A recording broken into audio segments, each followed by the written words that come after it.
What is up, everybody?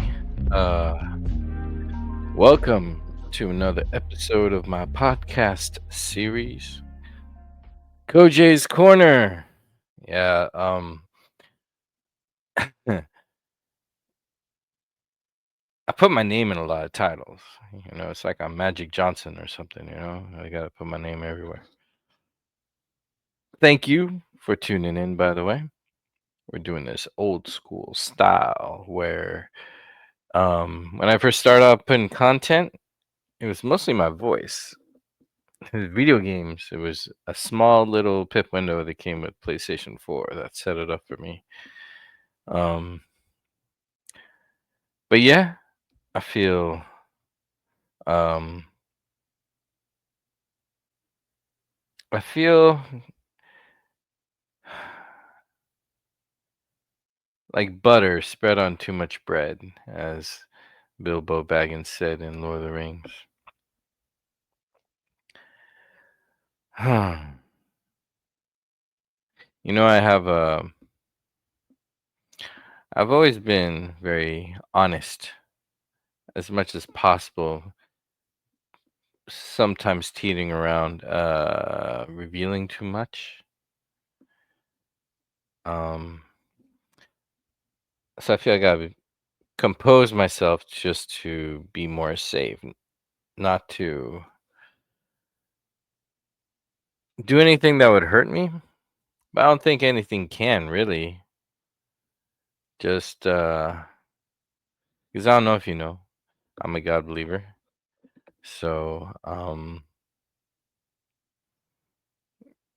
anything I don't like is not discomfort really. Um, you don't really have a real connection to fear, because when you believe in your heart, you're so close to what's truth, and you understand this balance of good and bad, like when you get it. um there's little fear. So I titled this episode "The Death of Empathy" because there's a lot of stuff I want to unpack. So one of the things I started on again after a long time, it turns out, is doing art on my channel. And that first long time ago was the first time drawing after even a longer time ago. And for me, drawing has always been therapeutic. It's been fulfilling because when you're happy with what you've worked on, let's say a piece or a drawing, um, and it doesn't have to be perfect. No, no, no. Far from, far from. There's few things in the world and in existence that I think is close to perfect. And then outside of that, nothing's perfect. So it's when you're pleased with doing good work or getting further in fine tuning your craft, it's a beautiful thing. It's a When you do things for yourself, especially, so I'm using drawing, right? For example, um, it's something I can see that I improve on the more I work on it. It's something I see I can express myself in ways where words fail, you know? Because there's so many things that happen in this world, in our life, in a moment, that hits us and registers differently. I'll give you an example. Um, I don't know if you know, like the example is an example in itself already, but I don't know if you know what being stuck in an elevator is like. Now, when I say that, some of you may go, "Oh, whoa, I've been there." Sorry, you're already like linked in, invested in the story in a way. And if you have not, you have more options to experience what I'm about to share with you of a true event that happened in my life. You have the option going, ah, he's a liar, he's just saying whatever. Or you can go, oh, dang, what is that like? Let me hear it. So, in case, should that time happen to me, I have an idea of what to expect emotionally, you know, in your mind and everything. And there's probably other ones where you're like, ah, this is a boring story. Who cares? And then you go to the next channel. You know what I mean? So you have options if you have not been in that. And this is key with what I hope to eloquently, as best as I can, cover in today's episode. So back to the story. Being stuck in an elevator is me and four other women. One was a coworker that I knew as well. We're all spread out, because, when you get in the elevator or any public space, everyone kind of claims a little area just for their own. And when someone else walks in, they get a little space, and they give you space, they respect your space. And then, they got a little spot. And then, it's just natural and it's, I think it's courteous. There is no connection to any of the other three. So, just I've probably seen him before in the at work.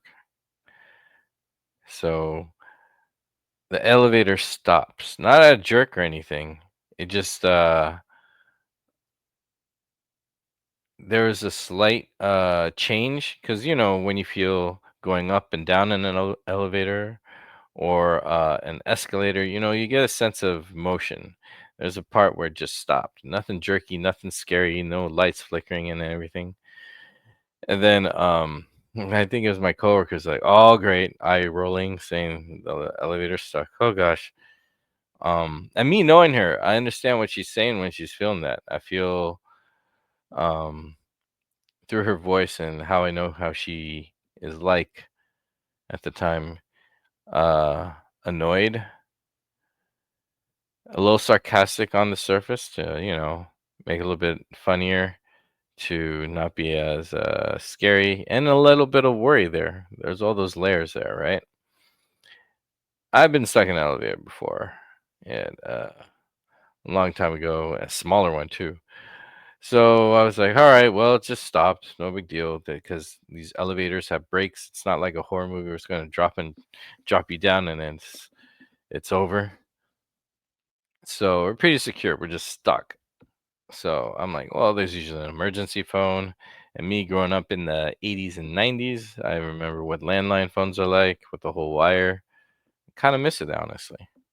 So I just open it and there's always instructions in it. So I just hit the button, talk to someone on the other line, and then they're not figuring out because, like, oh, this again?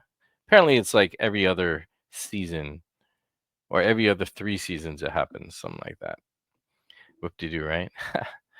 So, anyways, they call them and, like, oh, okay, we got to reset it. So, what it is a fault with the program. So, it's run on a computer and it just needs to be restarted. Like you're playing video games or you're on the computer doing some work or what have you, and everything freezes and you can't do anything. So sometimes you have to do a hard reboot or something. You know the deal. If you don't, now you know. Something to look forward to. And then we were just there for probably like 10 minutes. Everyone was sitting on the floor, just relaxing. Everyone's phones are charged, just going on it, occupying their mind. Uh, and there we go. It started going up again, and then everyone went about their day and had a little story to share around lunchtime. So that was it. It's just been nothing crazy. But looking around, one lady was not phased at all. She was just kind of sitting there and just continuing on her phone like nothing happened. Another girl was like, "Okay, well, I have a reason not to be at work right now," and then she's all enjoying it. And then another one was a little bit nervous. or so I sensed. I could be wrong. I don't know how she's feeling. She was very reserved. She could be socially awkward, or and not in a bad way. It's just that we all have these, little tiny phobias and whatever, Um, so maybe she's like, "Well, I don't like being around strangers. It's uncomfortable, and I have no idea how long I'm gonna be here." That's the kind of vibe I got that was racing through her mind. Possibly, it was just nothing confident. That's for sure. And then I was just relaxed because I'm not gonna die. I know it's gonna be fixed. If it's gonna be long hours, I was actually kind of interested how long it would take if it's gonna be long, but it wasn't that long after all. And then there you go. We all went to work, and now it's just one of the experiences. The second time I've been stuck in the elevator. So I really want you to think about that story with whatever I shared today. Very simple, right? No big deal. Nothing quote quote controversial. I do a lot of quote quotes now because I feel like a lot of people don't understand um, the weight and magnitude of things. I mean, people, we can't forget that there was a lockdown of a pandemic situation for a while. So there's this gap of a year or two, maybe three for some, where there's little to no human contact. So we have some people, depending whatever stage in life that they're in, that they missed that human contact that's necessary for their psyche and their humanity's growth and well-being. Like adults, it's hit or miss. Adults could have not like learned anything growing up, or have been challenged, because life is a cycle of things that test your humanity, and you either fail or you pass, or you cheat. That's to me a fail, where you get by not thinking you don't have to try at all and just get by in some weird way. I don't know if that makes sense, but to elaborate more on that side, I remember talking to a family member who's been around during some really racial times and social justice movements, and they have expressed levels of prejudice and racism towards certain demographics of people. Now, prejudice and racism is a no-no. It's always been a no-no on my channel, because it's wrong to place a demographic of people above another. I've always believed that through experience, um, in different places in America, even in my family's motherland, Sri Lanka. Um, Elevating one demographic above others, or lowering a demographic below others, or even raising one above and then lowering one at the same time, double duty damage. That's wrong, and it's incredibly ignorant. And I hope to go into that later. But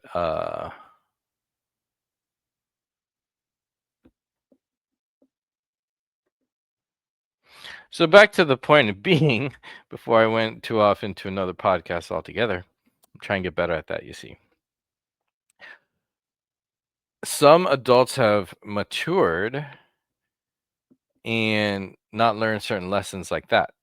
So what I was saying of the life is a series of being tested with your humanity.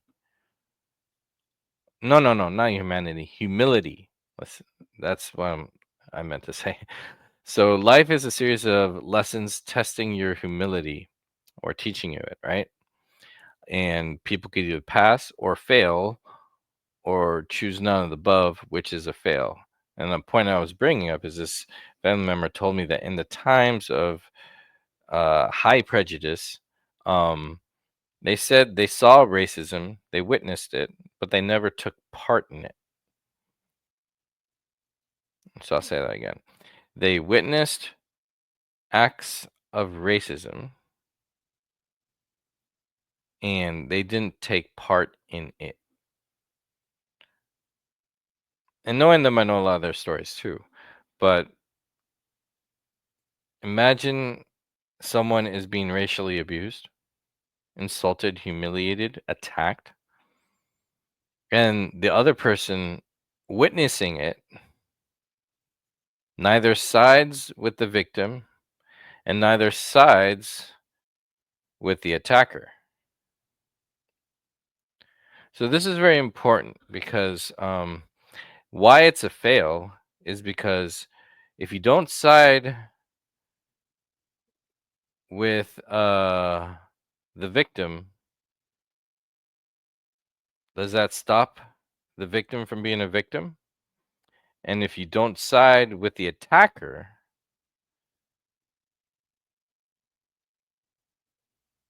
does that stop the attacker attacking the victim? So pretty much not taking part in something bad going down or doing your part to stop it.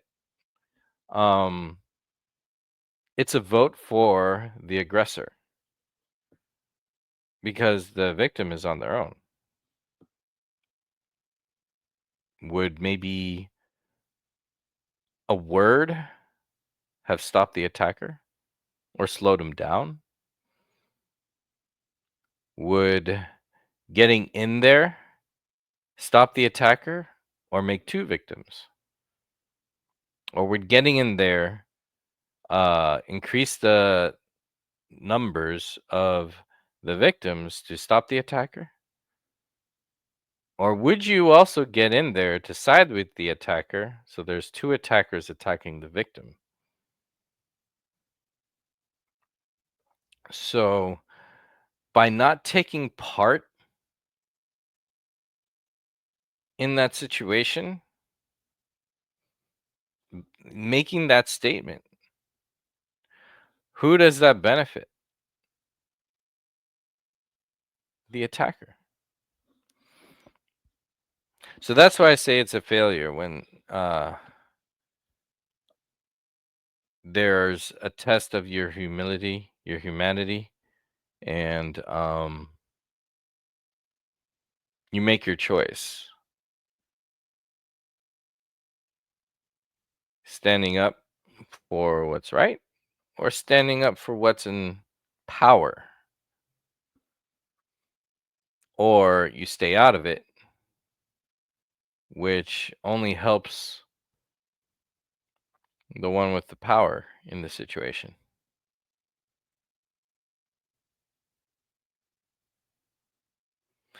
I think that's why some people enjoy being cruel.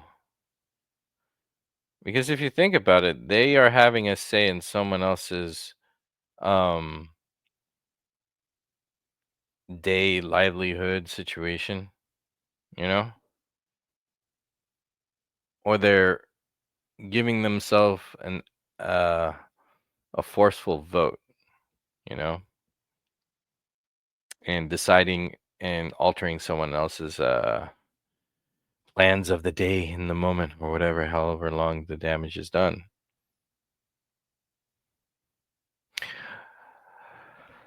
So, have you seen in the episode cover, the thumbnail? I worked really hard on, by the way. I don't like posing for these things, but I feel it expresses and helps a lot with my content I'm giving you. Um, the quote is from Dr. Paul Farmer. I'm just crediting the person who quoted it. I have no idea who this person is. This is just something I was looking when I was scrolling and looking around for quotes. I kind of like quotes. Quotes to me are like um uh what is it? I think quotes are like a little discovery of life that aids in humanity. You know, a little, ooh, I noticed this from this experience, or I witnessed and saw this in this experience. And it's something that we could reflect on to maybe better ourselves, you know, or see, because there's some quotes that are mean and oh, But the ones that last are the ones that are constructive and healthy and good.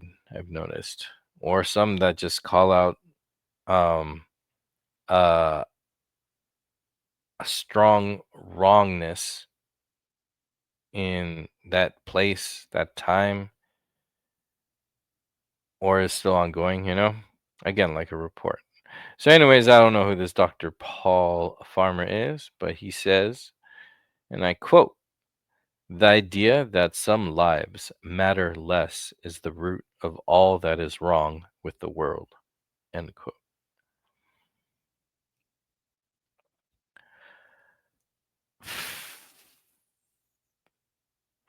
Now, I don't know where you are in life and what's going on.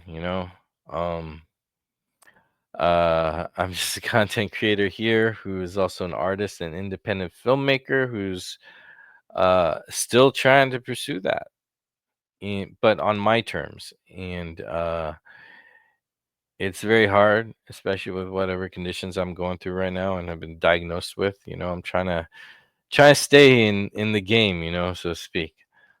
Um, and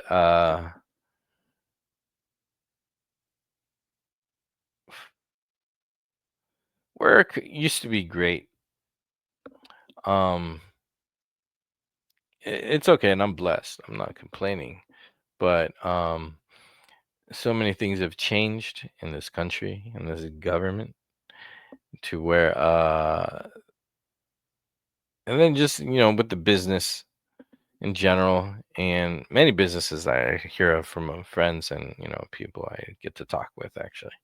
Um, uh, I have to count my pennies, and sometimes I don't even know if by the time my lease is up, I'll be in the same place or I have to go somewhere else, or you know, um, yeah, a lot of things on the plate with that, and on top of that, all the responsibilities I have and what I'm trying to do, because I'm working on my independent film projects, which takes a lot of time and investments as well. And it's kind of insane because um, I'm pretty much taking any money I can save for a trip or nice things, and maybe a little vacation or party, or you know um, I'm putting all that and I'm investing them in my artwork, my independent film work. And I'm really going to be, well, I am utilizing my channel to the maximum I can utilize it for, to share my artwork, because I figure, yo, why don't I have a platform? I don't need no studio. I don't need no corporation. I own what I do, the stuff that's mine. Uh, and I'm excited to share it with the world and see if that could help. Because I'm inspired by stories like the creator of One Punch Man. That was an indie comic book.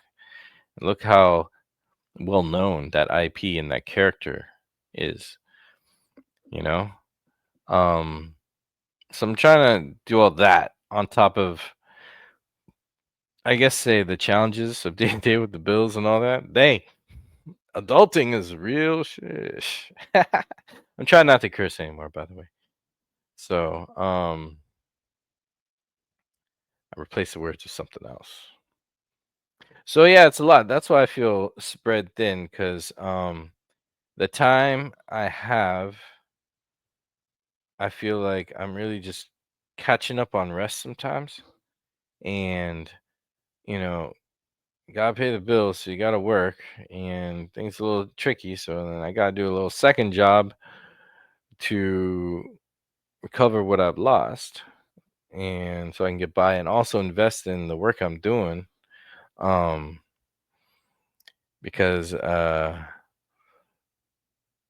it because when I say invest stuff, it's like, okay, I gotta buy props, I gotta buy equipment, I gotta rent out this space so we have place to work on and work at. I mean, and with my one man, maybe two man crew, if I could, if I'm blessed to have my AD. with me. Um, and I also save up to pay my talent, my actors, you know? So that project is very, very, it's everything to me. And I'll go into more detail about that. And you guys will see it soon because it's going to be free to watch and experience. So I'm doing that. And on top of, I'm doing my YouTube channel, and all my content is I mean, yeah, all my content is linked to my social medias, which are extensions of, expressing myself on here. So you get all that, and you have family duties as well. And my kid, my niece, my my parents, my sisters, my cousins, my friends who are like family, you know, uh, that's a pleasurable duty to be there for them. And when I hang out with them. I don't go to no bars or nothing. Just family is really holding it down because I feel like I'm being tested. Because on top of that, I am very, very vocal of certain governments. I'm not in agreement with how they uh, exercise the very immoral laws that they have in place. And I'm trying to be very, very specific here because I've touched in many times what's going on in occupied Palestine. And I am not tired. I'm just very, very disappointed in a way where disappointment lines up with sorrow, not anger. Like someone's like, I'm very disappointed in you, or like, man, I'm very disappointed in you, or whatever. There's different levels or layers of that, however you want to look at it. But this is a really sad part, and this is where the title of this episode comes from, the death of empathy. That everything I've shared. Now, granted, I don't have a lot of a huge following. I don't have millions of followers. It kind of cool, it'd be cool. I ain't gonna lie. But um, I just thought that everyone I would have like listen to what I'm saying would take it seriously because it's shocking to me how bad things are and how so many people don't care or seem to care or again, layers. There's multiple ways, but all the ones I'm disappointed with is the lack of caring enough, if at all. Like, man, another place, someone else's problem, not mine, or I can't do anything about it, so I'm not even gonna try, or I'm scared of what's gonna happen to me should I try. I understand. I totally understand those where that's coming from, but I still don't think that's worthy enough to give into those reactions and decisions in your mind and heart, you know? So as I was bringing up a whole bunch of stuff before, I want to go back to um this gap we had with the pandemic lockdown, or you know where everyone had to be at home unless you're a crucial worker. So you have adults that may have not passed all these litmus tests, so to speak, that life throws at us, that test your humility and humanity. Now, once you think about the younger people who are just developing, how 2 to 3 years of no human contact robbed them of the human contact necessary for character growth. And granted, even with normal times and normal human interactions and passings and learning from each other, sometimes that doesn't guarantee it goes in a good direction or a healthy direction or honest, true direction for that matter. because we all, like the elevator being stuck in there, we all react uh, in different ways based on what we took away from traumatic experiences, educational experiences, happy experiences, scary experiences, experiences with anger, experiences with love, experiences with learning new things, experiences with uh, being guilty of doing wrong things, uh, the experiences of, let's say, maybe at some time you were the bully, or maybe some experiences where you were the target of someone else's aggression, or you experienced a freak accident, you know? So, um,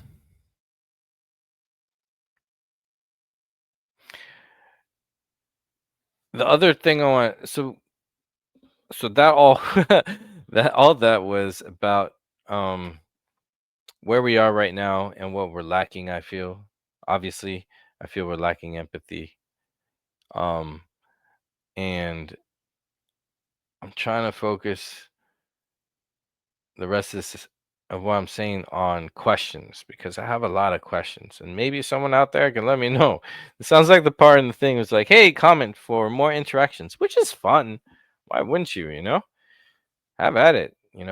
Because um, I think interactions, even if it's limited online, as long as there's a dialogue, that'd be cool. You're just missing the context of really being there, seeing people's expressions, hearing their tones, understanding what's going on. You know. Um, So maybe I could help that way, by, sharing my thoughts, my mind, my feelings. Thoughts in your mind is, wait, is that the same thing? I don't know. Anyways, it is kind of late. But yeah, by the way, good morning. This is going live in the morning. Hope you're doing well. My apologies for not saying that earlier. But yeah, so I'm bringing up the elevator. I'm bringing up that gap that everyone experienced of a lack of human interaction. Oh, another reaction to the lack of human interaction is being used to human interaction and then not having it anymore. What did that do to many of us? It's kind of strange. I was busy raising a child, and maybe that's what gave me good focus that changed me, because that gap, that pandemic, um, I was very worried that the kid I'm super responsible for, uh, I'm worried if she will get milk, you know? It's a baby, you know what I mean? So my concern was that if she would get milk, if she would get have access to what she needs to go on. That was my priority. I kind of wasn't worried about eating. Like if I had to like not eat for a while, I was like, yeah, I could do that as long as I have my water, I'm good. Um, but that was my main concern, was her well-being. Nothing else I was afraid of or worried about or concerned about or focused on, I should say, you know? So she is part of that lesson where I learned something about myself, and I think that changed me. So many things will change you. And then did I pass? Did I learn my humility? Or let's go deeper. I'm not trying to toot a horn or anything. It's like, oh, Kojay, and this is me in my mind, right? It's like, oh, did I uh do something so self-sacrificial that I was putting someone's well-being before my own because I'm such a good guy and all that? I mean, I try to be, but deep down, I feel the truth is that I don't love myself enough. Like by nature, it's like a habit or a deep rooted um, thought I believe in sometimes or most of the time. I don't even know sometimes, but I know it's there where I feel it's easier to care for and believe in and love someone else that matters to you. And when it comes down to just me, not as much. So, my deep question to myself that I'm not sure I know the answer to all the time is that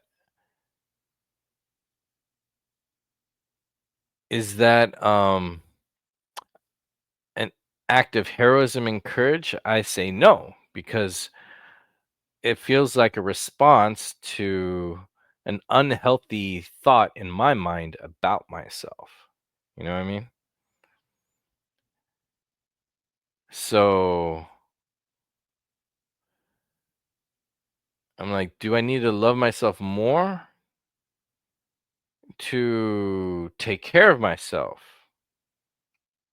Or would I risk myself loving myself too much to where I put my well being before others in a selfish way that harms people?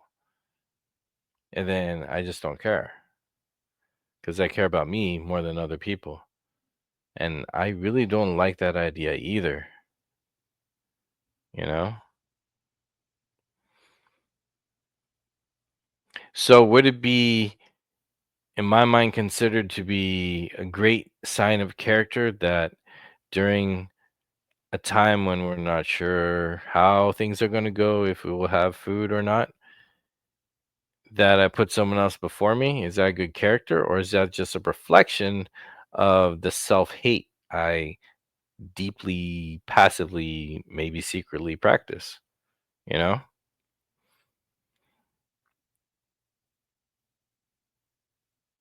is that commendable? I don't know, but the action I'm doing to help someone else is definitely commendable. Some people do it for selfish reasons. I've worked for a doctor before, right? And I think he used the definition of what gives the people white coat phobia, the fear of doctors. Pardon me, had to take a little drink there. He's the one I feel like that is in the job to purposely find reasons to run through people's insurance policies so they could squeeze all that money out real fast. But his actions are helping people, because he's intelligent. Um, and his actions are helping people. The reasoning behind, I don't know. The reasoning behind doesn't matter. Like me not loving myself and put someone else before me, a family member more important before me. Doesn't matter if I do it for negative reasons or right reasons. The fact that I do the right thing is what matters. Or should it really matter that the reasoning should be right and the reason and the actions that are right, they both sync up? Maybe that's the definition of pure. Pure isn't a specific skin pigmentation or look or class of people that is seen as perfect or labeled as perfect. And remember, I said there's no such thing as perfect. Or is purity the absence of any negative energy in something that is positive? I believe that is the case. So I know deep down self love is something I'm working on. So I know for sure I am not all good because of that. Because we got to remember how we treat people is very, very important. And guess what? I'm coming to the slow, the quick revelation, but slow realization that how we treat people includes ourselves. We are in that pot of how we treat people. We are in that collective of how we treat people because we're part of humanity, each and every one of us. We, I just, on weekends, I remember as like freaking middle school, I was really paying attention to the fact that the weekends are great because I had no plans. I could just choose to be creative or choose to work out or choose to relax or choose to read. Mm, what I read was graphic novels and some philosophy books, not a lot, but and or play video games or draw, you know what I mean? I would have no scheduled so I could do what I felt was what I needed and what I had time to do, you know? I really loved those weekends, and, of course, my parents liked it because it's like, "Oh, he's staying home, no problem," you know? You know? No out and about, no problem, you know? So, um,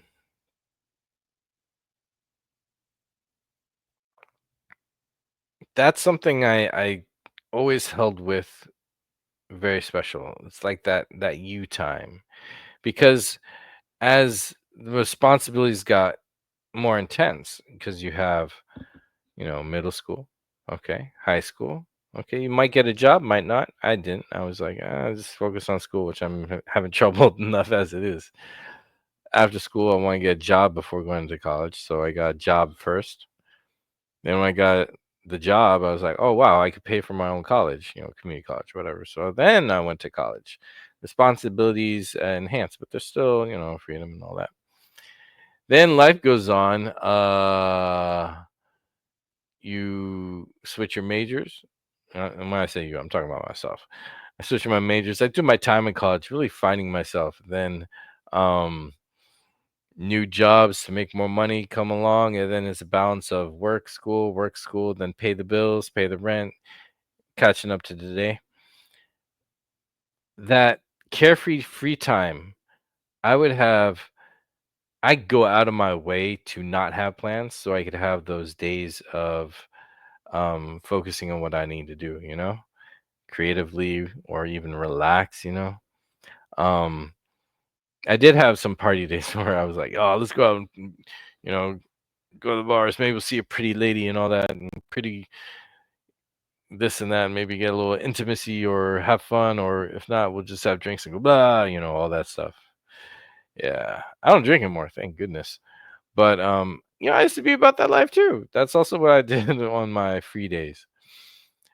But for the most part, that didn't last long, and it's barely my scene at all, really. Um, but what I'm saying is that from that realization in middle school, having me time, as responsibilities progress and your work to make money to sustain yourself to get by, especially if you're on the west side like me, it's so freaking expensive here. Um, those you time starts shrinking. It starts getting smaller, and the you time turns into maybe an afterthought.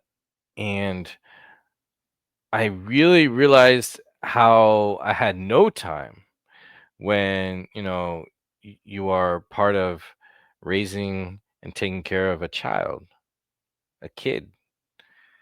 And I'm like, oh, okay, this is parenting. Now, a lot of people probably look at life um, moments, getting married, getting a job, getting a better job, getting a degree, moving to a new place, um, getting a car, getting a place to live. Um, all these things we're responsible for and have to keep up with. We eventually fall into a certain routine, a certain schedule, and sometimes even socially, we have that turn or whatever we do that requires all our a time, meaning we have to be somewhere at a certain time, and then we have to do a certain schedule. And is that schedule something that's fulfilling, making us happy, or is it something we got to do just to get by so we can afford to be okay, to have time to do the things that do make you happy? So, are you looking at, do you have 40 hours of work, or does it feel like you have 80 hours of work because that time at work drains you? Or does it fulfill you where it doesn't feel like you have 40 hours of work? You have 30 hours of work, or maybe 20. Some people are flexing, they have 10 hours of work a week.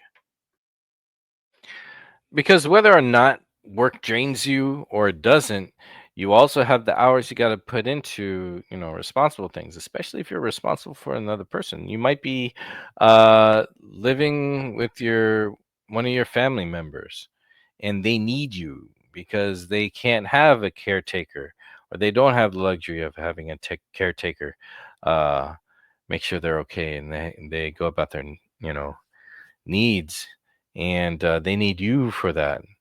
And by all means, that's a blessing. That's a good thing to do. Being there for people if you can.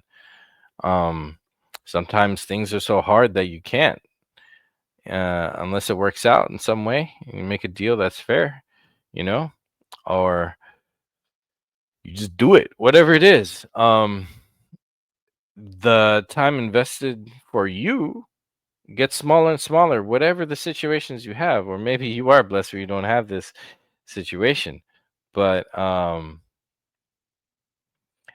uh these are all things that are connected. I'm going to get to that in a bit, but you know do we really have time to take care of ourselves? When I say being good to people, you have to be good to yourself. So when I was saying I was there for my kid, and through that pandemic situation, I feel like, part of that being easy to do is I have a reason to care about something, because I no care about someone, because caring about myself is harder to do. Um,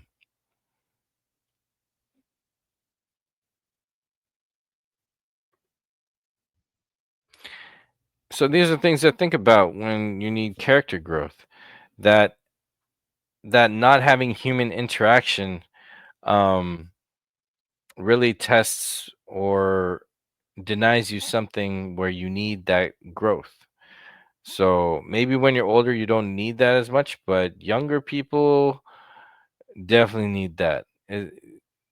If as we grow up as kids to maturing, it's really healthy to understand humanity that way, by understanding other people, by getting to know them, and also that helps understand you.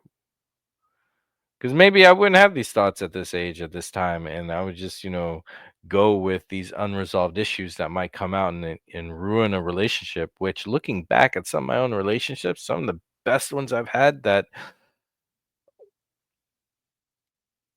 like, I really feel I've been in love 3 times. I've had, sorry,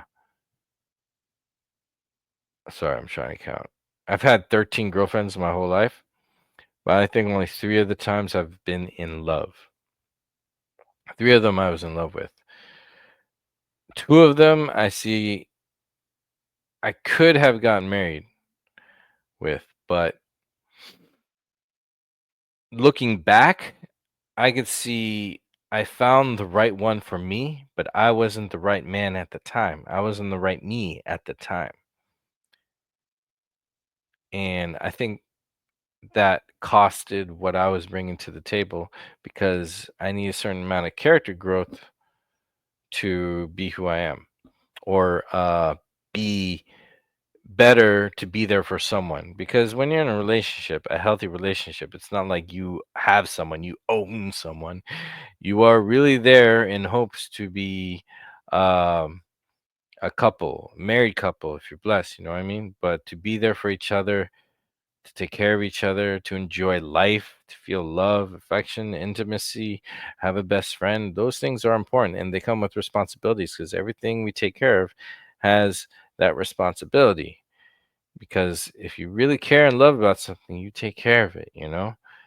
Like you love your car and you love, or even if you're not a car person, you love the luxury and the abilities of travel that a car provides, you take care of that car, you know, or you take it for granted until it beats up and falls apart. That's also another character reflection thing. So I bring up this part with today's theme, the death of empathy. How we love ourselves and take care of ourselves is huge. Now, I believe cocky, arrogant, narcissistic people definitely have that down a little bit too much, maybe, to where it's hurting other people and themselves ignorantly, but they can't see it because they have that ignorance of bliss of being the center of the universe, you know? And I think in some moments in the past I've been like that too. But nah, life is too hard. You gotta be humble, man. So I know in the past, my younger self, when I had all these hopes and dreams, I definitely loved myself and accepted myself and was confident with myself. And sometimes in an ignorant way too, because I had all these ideas that, okay, people see how good I am, and then I'll book the gig or I'll make the film, and people would just, oh, we want to work with you, because we see how good you are, I did get accepted into art school, but no scholarship, so I couldn't go, because I was that good. So I was like, yay! But no scholarship, so I was also that good. uh, that's how I been dig on myself. It's just funny. Um, so as I'm older now, I think deep thoughts a lot because I'm working on my craft still. Only uh, I have all these adult life responsibilities I have to take care of where when I have time to work on my craft and art, um, it's a little hard. This is why I really love video games because uh, I get to feel how I was when my creativity was just flowing. Um, I just as I got older, it's just I can't do it as much because and I'm not making excuses because I'm making changes now where I have time to delve in these things. And that's me where I'm coming from. So we have 40 hours of work, right? Generally, some people have more, I understand, or some people have less. So just bear with me. So we really have 40 hours of work, right? And sometimes, and this is not including the commute, right? Some people feel the commute is part of your work. I feel don't think like that because then you're extending how much hours you have at work.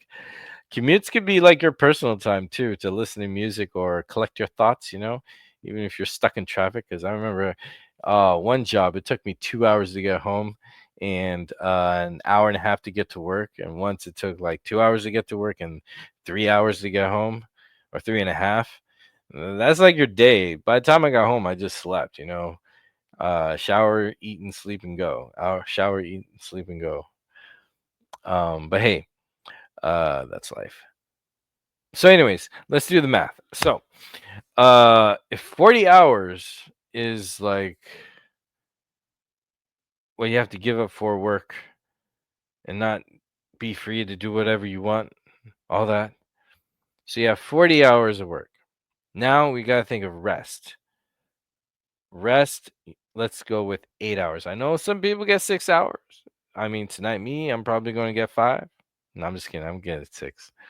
Um, but wait, what's the time? Yeah. I'm gonna be good. So you have 40 hours of work and 8 hours of sleep you should get a night. So let's throw that on the table. So there's 7 days a week, 8 hours, 7 times 8, 56. So you have 56 hours plus your 40 hours of work. That's 96 hours that you have to work. Because when you sleep, that's work. You have to stop doing whatever fun and go sleep, and you might get a nightmare, you might get a dream, you not remember a thing, but you have to stop what you're doing and do this. This is how you recharge. It's shutdown time, right? You can't do whatever you want. Hopefully, you have a good dream. And you're like, hey, that was great. Wow. So that's 96 hours you're inactive from doing what you need to do and what you want to do, right? So we have 168 hours in a week. So 168 minus 96 equals 72 hours. So you have 72 hours in the week for yourself. Now, if you have another job um, and that's 20 hours, you still have 52 hours to yourself, to your freedom, right? Freedom to go about your day. So 52 hours if you have like the second job for 20 hours a week. That would be 72 hours is still more than the sleep hours you need. 56. Or if it's 52, sorry, if you just have the 40 hours to deal with work, 72 is more than 56. But if you have that other job, you have 4 hours less than uh, the sleep schedule, the 52, because it would be what? Yeah, 52, and then sleep is 56. So that could be good or bad to you, or that's just the cards you dealt with. But either way, the free time you have, be it 72 hours or 52 hours, is yours. All right. Um, 72 hours is more than the sleep hours you need a week. 72 hours is more than 40 hours a week. 72 hours is um a lot of hours if you think about it. Now, I bring this up because there's those duties, because then those 72 hours is what you need to be the guardian or parent, you know? Or that 72 hours is what you do just to not care, have fun. Or that 72 hours is where you prioritize a certain schedule. Uh, and I'm thinking the ones by choice for other things that keep you busy, but busy from working on yourself. And that could be anything. Some people um, have different outlooks of what's important. And I'm not trying to shame anything. I just feel from what I do, and maybe at this point you understand what I like to do and what my calling is. So, I'm a storyteller, I'm an artist.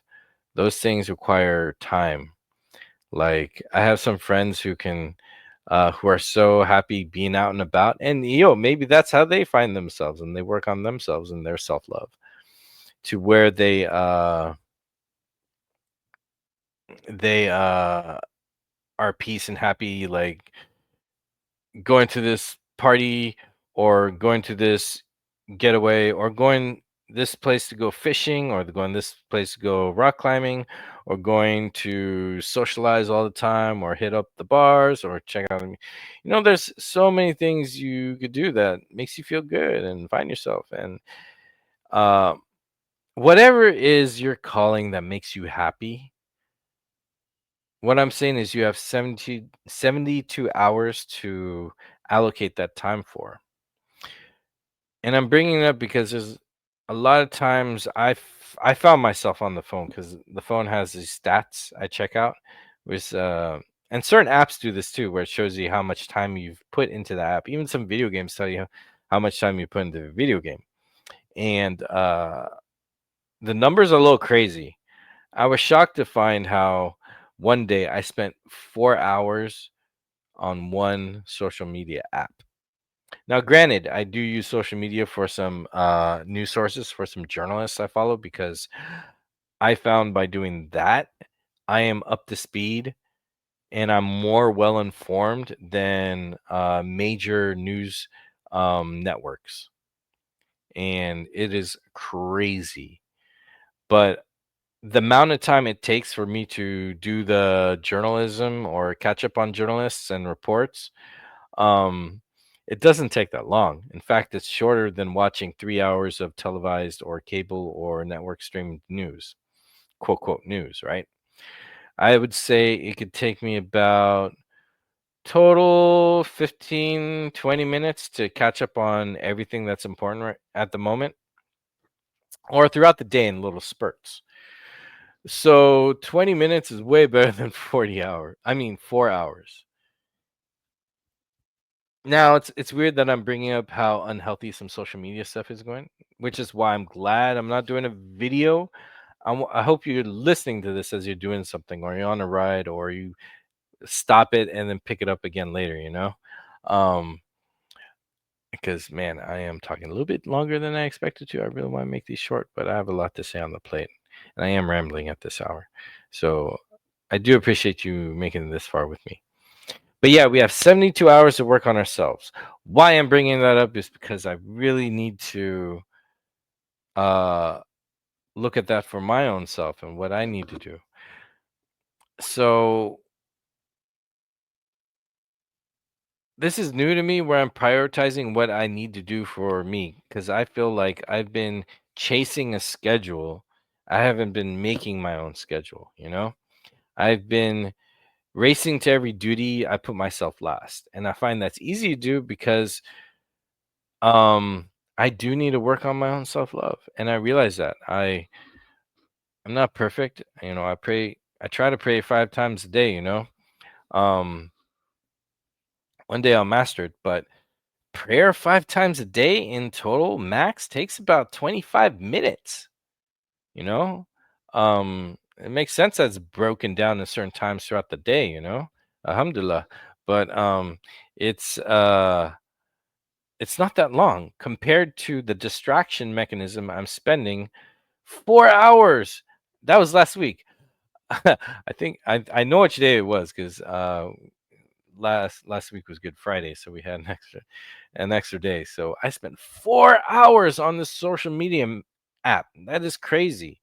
I'm sure you gotta check how much screen time you spend on your phone and whatever, and or whatever app too. Because if I can find it, you can find it too.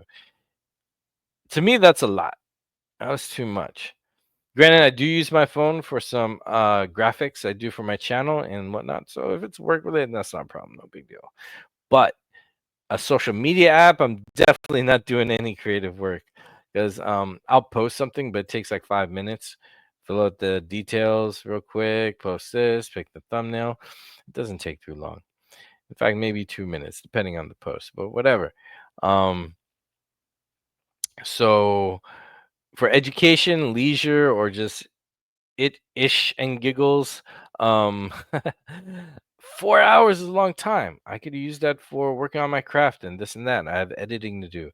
So I don't know, it's just kind of eye opening. And also some um people I know I talk with who are going through stuff that and I remember I've gone through stuff where I have no time to take care of myself, like my emotional, mental health, my physical health, a better diet. Like I'm making meal prep and meal plans and making decisions, taking time to think, okay, what do I gotta eat? What I eat earlier? Am I tired? And what am I feeling? Maybe I should have something a little bit more salty because I feel a little cold coming on, or maybe I need this because it's hot outside. Little different things that I'm thinking of that, and also what will affect me at certain times because you have to eat certain foods at certain times, like some fruits like apples you can't eat at night. That's too acidic. You're gonna go to bed like that. See, I didn't know this stuff.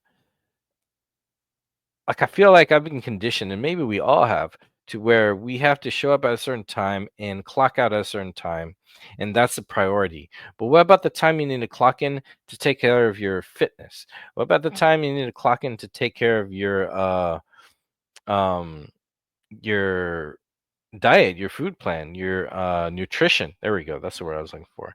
Your nutritional intake. And what are you doing for your spiritual also? And also, what are you doing to keep yourself educated? Just because we finished school or we got out of it or we didn't go doesn't mean we need to stop learning. We need to stimulate our brain. Our body runs off of, well, first off, there's four, to me there's four pillars of good health. You have blood health, you have your bone health, you have your organ health, and then you have your neural health.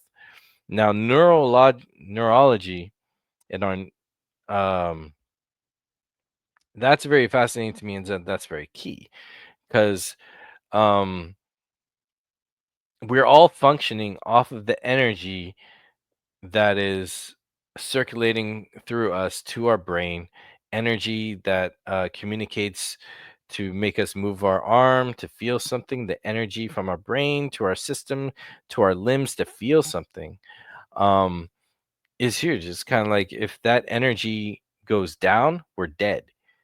Dead battery in a car, even though there's maybe 5% of battery life, it's not the certain percent to keep it going. So then the car is dead, the battery's dead. Uh, Obviously, organ health is key because if your heart stops, it's over. You know what I'm saying? Bone health is key too because you fall apart.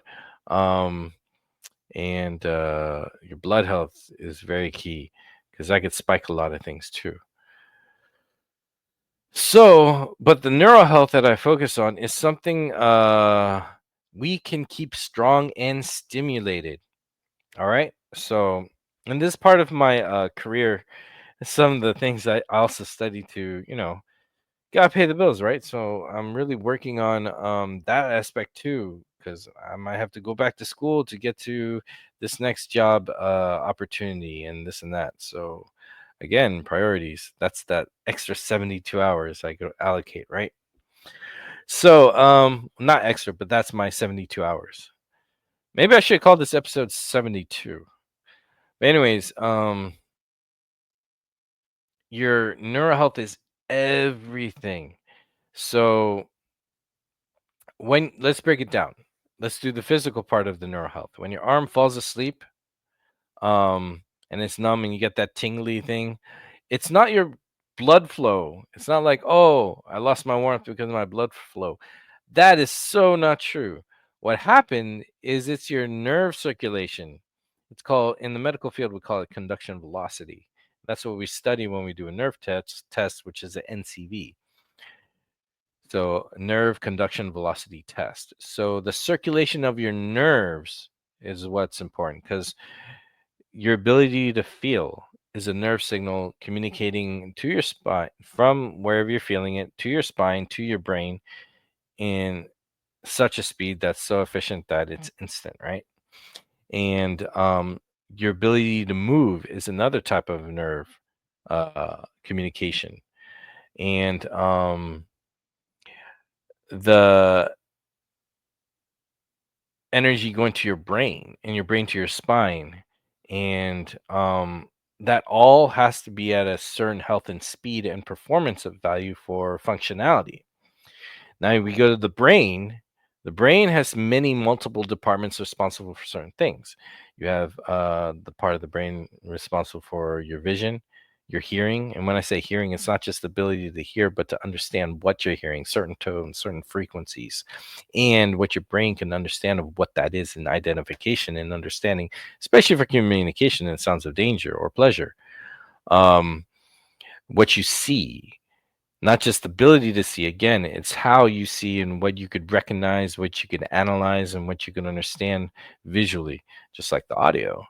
How you feel, the idea that you have a thought in your brain has a different department for long-term memory, short-term memory, understanding, communication, calculating numbers, learning new things, um, certain traits, like even the mechanism for distraction. That's something all these short being on social media and seeing a bunch of shorts or brief 15-second clips and this and that. It's not enough to get your dopamine levels up to heal and feel good and understand the joy of completing a task that takes time, ladies and gentlemen. Takes time. Uh, Having brief little things here and around doesn't give you enough time for your dopamine. It helps you with your distraction part in your brain. And I see it. A lot of people are working on a task and then they take a quick break to check something on their phone or check something here and there. That's a distraction mechanism. You can't focus on one thing for too long. Um, so lengthy works of art or lengthy tasks like a sports game or hitting the gym for a certain amount of time, maybe 30, 45 minutes, reading a book for that long. Um, uh, Following a high concept theme of a movie that is thought provoking or something educational. These are skills you need for your brain. Um, the ability to pay attention. Um, so I bring these up because to help that brain stay good, because we don't know what trauma has happened or can happen, or whatever hereditary issues we have affecting our brain will affect our performance, and it could also hurt us later too if we slip into memory loss, dementia, Alzheimer's, or we fail to understand a certain task in our brain that inhibits our performance, that might threaten someone else's life or might put us in danger, or even at the small levels of bothering our relationships, and we'll be unhappy and not know why. So to keep the brain strong, you need to keep it stimulated. You need to keep learning. You need to keep accessing all departments of the brain, things that would challenge the brain, keep it going, to keep it in good shape. Because then the brain, I compared it to a computer, but it's also a muscle. So I'm bringing all this stuff out because also the nerves communicate with our thoughts, whatever we believe in the time, go through our body and they affect our body externally. Case in point, if you're scared or nervous, there's that cold sweat thing that comes from an emotion that the scientific way we're built, brilliant way we're built by God, is that that nervous system communicates to our body and affects it. That's why certain people mentally can respond to certain things, uh, or not respond, and then it's going to affect their body different because they have no capacity to react to a certain thing, or they have an opposite negative reaction to how they should be reacting, or it's an overstimulation to what they're seeing and reacting. That's why when things go crazy, people react differently because their brains are wired a certain way that affects their body differently.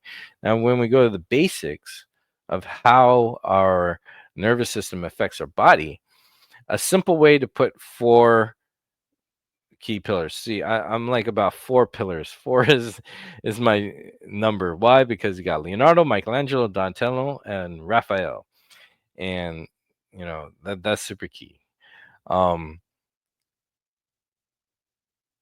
Stress. We all know stress. Stress will run through our nerves and affect our heart. All right. Stress is something where, in small amounts, if we feel it, it would strengthen us, small amounts. But if it's too much to a certain point where it goes over, it's going to hurt us and affect our heart, which can lead to heart failures later, you know, certain diseases as well.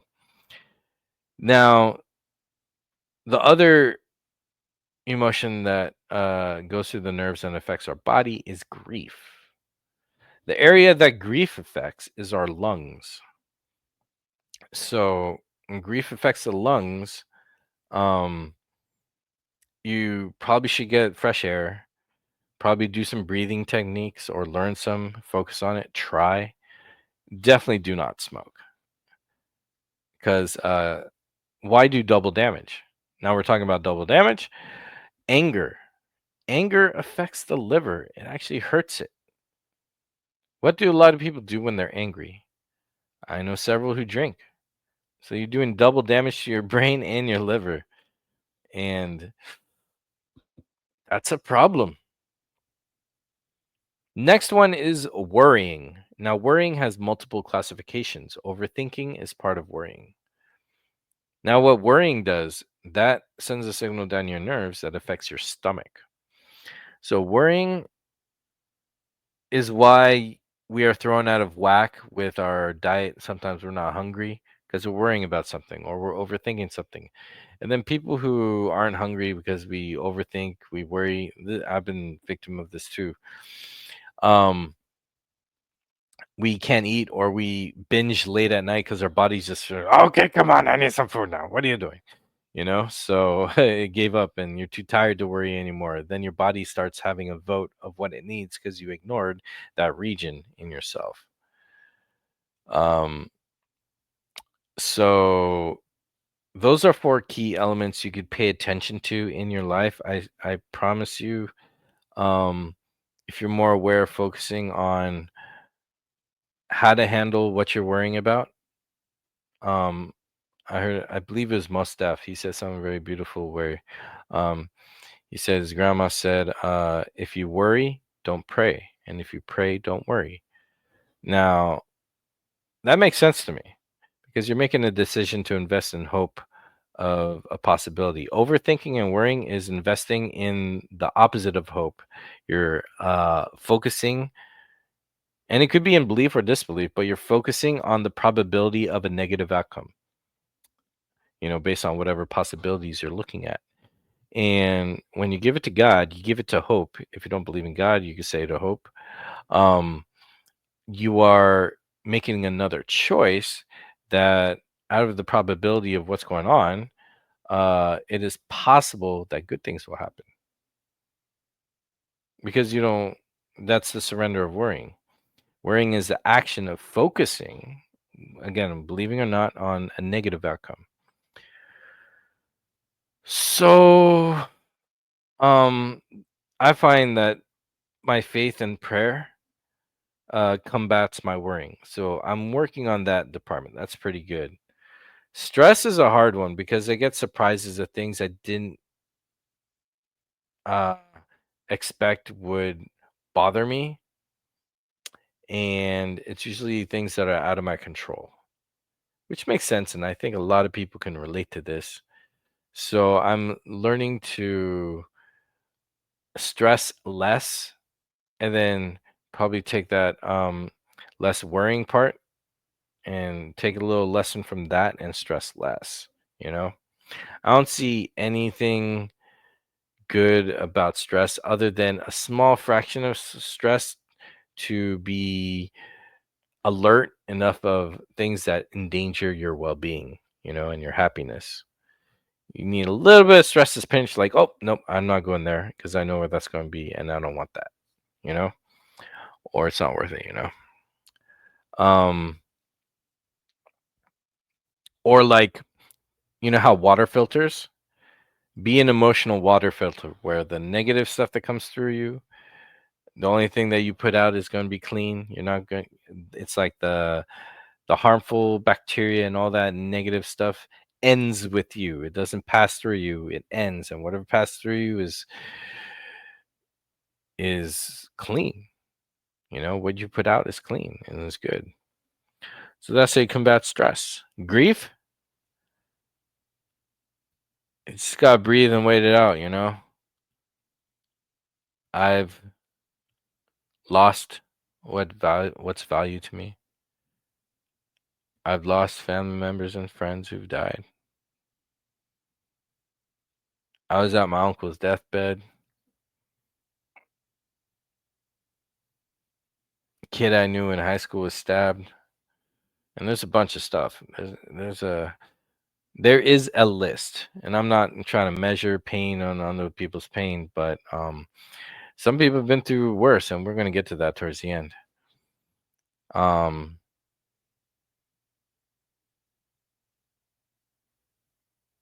so we have stress, worrying, grief.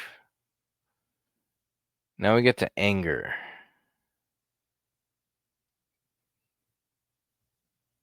Um, I feel grief isn't for me, anyways. Grief, it's its own ballpark. However, worrying, stress, and anger, I feel those are can be linked. But anger is something I've been fighting since I was little. I'm trying to diminish. I used to be an angry kid and I used to have a lot of problems, and that's a long story. But I did see a child therapist, and that's when I started drawing more. I forgot how or what. I can't even remember what she said, but I remember doing a lot of arts and crafts stuff with her. I don't even remember if we even talked. Probably did, but the only thing I remembered was doing clay sculptures. Hers were better than mine. Um, but I remember just drawing and kind of playing with clay like it was Play-Doh or something. I was trying to make these tiny little figurines because I grew up in the '80s, so I like Muscle Men, Battle Beast, and then this other toy line called Ants. Google all three of those; those are cool. Um, so I was trying to make my own version of that, with these little clay things, and it didn't look good. But I do remember after that, I started clinging and making myself do more art. And the more art I did, I felt I was becoming better at a craft, and I was learning discipline for the first time. And this is before I took martial arts. It's the fact that I picked up a pen and drew on paper, pencil, wrote and drew on paper that I started the course of discipline. And but it was in the craft that made me happy. So to bring that fine tuning craft to studies, that was a challenge. I'm not gonna lie. I went to community college on a 2-year plan for like 6 years. So yeah, I was one of those. I kept changing my majors and getting busy with her. Oh my gosh, long story. But anyways, that's me. That's why I feel like a lot's on my plate. A lot is um that's why I feel spread too thin. And I'm really trying to deep dive into myself to better myself because I feel like I'm really good at caring for other people to where I'm comfortable doing so. And I like it because the work I'm focusing in is caretaking, And I want to get into higher positions in the medical field where I can help people. And I'm juggling with all these options and all this schooling I have to go back and do and all this stuff. But yeah, that's me on the personal side with work and what I'm trying to do. Um, but I'm also realizing I have to focus on helping myself as well. 'Cause then I could be stronger. I could do my duties even better because I feel like not making time for myself. And I have no idea if this is helping any of you or if you could relate or if this will help you, then alhamdulillah, I'm glad about that because I just want to help because helping people helps me, and it's like a healthy cycle. And I think it's something we should be focusing on in general, whatever we do, whatever job you have, whatever passions you have. I think it's important that we kind of do what we can to be better people, and we learn from each other how that is and what that is. And finding balance is really, really important to all the functionalities and all the benefits of being um, uh, a good human being to yourself and others and everybody. When we say others, again, we can including you, but we'll be more specific. Yourself and others. You know what I'm saying? Huh.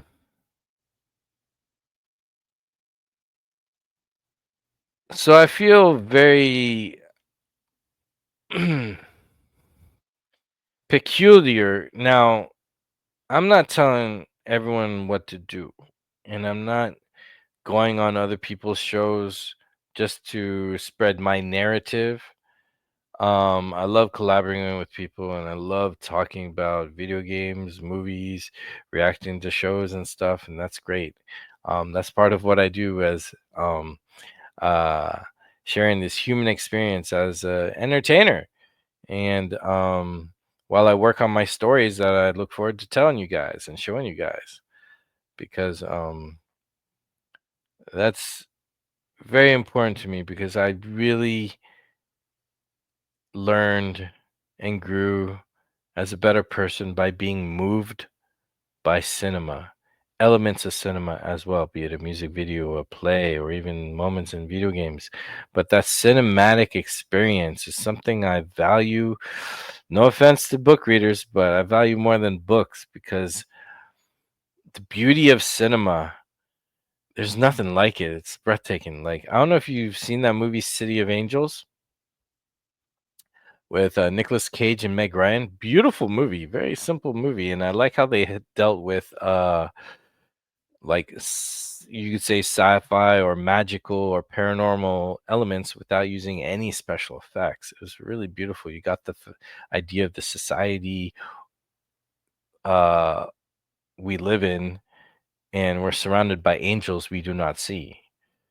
And they're always watching to have our back, and they're guides to us to take us to heaven when we die, should we go in that direction. Um, Beautiful story. And an angel falls in love with a woman, and there's a way to turn human and live human, but you can't go back to being an angel. And then there's different experiences angels have that humans don't have, and vice versa. But the thing is, when a human would die and they appear with the angel and with looking at their once alive self, their body, and the angel would take him by the hand and walk him to this bright light. The angel would ask the person, "What was your favorite thing?" or "What did you like best?" Something like that. And each person says something different. I don't remember how many people there were, but there's this child who was on an operating table, I believe, and she didn't make it. And then the angel looked at the girl who appeared, who is now, I guess you could say, her soul, her spirit, or if she's a ghost, whatever you believe, that's what she was. Um, uh, they had a short little dialogue. He took her by the hand, and he guided her towards the light. On his way there, he asked her, what did she like best?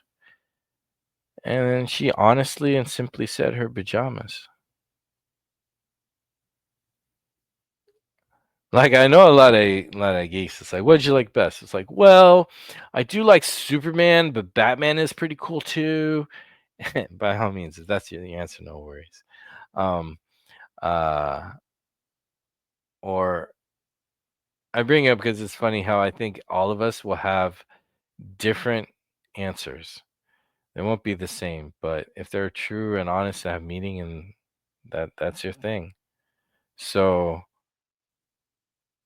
I feel like in my heart, my thing, what did I like best is cinema. If I find a soulmate, it's gonna be her name. But right now it's cinema. The cinematic experience specifically, because that could be experienced in any other medium. That has moved me. That has showed me possibilities of extreme situations or simple situations where um, there's a human reaction or lack of thereof, or a good thing happening or a bad thing happening that highlights what's important in life, in this human existence and our humanity. And that's been very, very precious because we started with a quote, I feel that cinematic experience has the ability to make us feel in a moment that we may not be in, but we get close to that feeling. And depending on the story, I've seen some people reject that whole experience because they don't like for whatever reason something's going on, and I don't know if that's being critical or dismissive or defensive even. Or maybe they don't just get it. They're not geared that way. We were talking about the brain and all that, right? Or if it does move you, that has the ability to change you without hurting your life, and you grow from that. Think about that. Um, I'm gonna bring up a movie that I really, really love, and I saw it with my mother, someone who I really, really love, and it's a story about Superman. It's Man of Steel, director Zack Snyder. Um, if you don't know the story of Superman, check it out. But he is essentially a refugee from his world that was destroyed completely. Comes to Earth, and a husband and a wife find him. He's a baby, and they take it upon themselves to raise him as their own. So the husband and wife are the parents of this magnificent character, our main character of the story. His true name is Kal-El, and it sounds very Muslim. I like it, but uh, he grows up as a human, knowing the truth eventually at some point, and dealing with these problems because he has certain abilities. Because he's not human, he may look human, and like your any other person, you would not know he's alien at all. He's got the ears, eyes. Um, there's everything outside is human. Even the bone structure is probably human, but the cells and the abilities this being has are superhuman. That's why I don't find the name Superman corny, because man is what he perceives to be.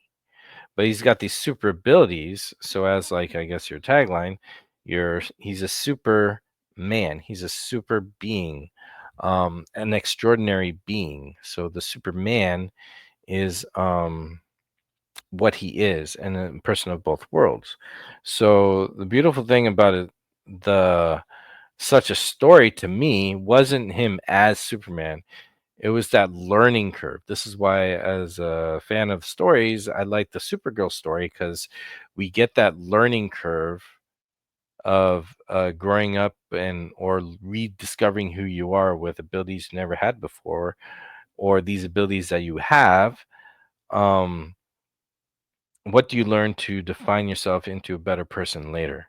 You know, the challenges, the decisions, the losses, the pain. So in this story, Man of Steel, we get that whole, like, what would you get in 10 years of Smallville? We get that character arc of finding out who you are.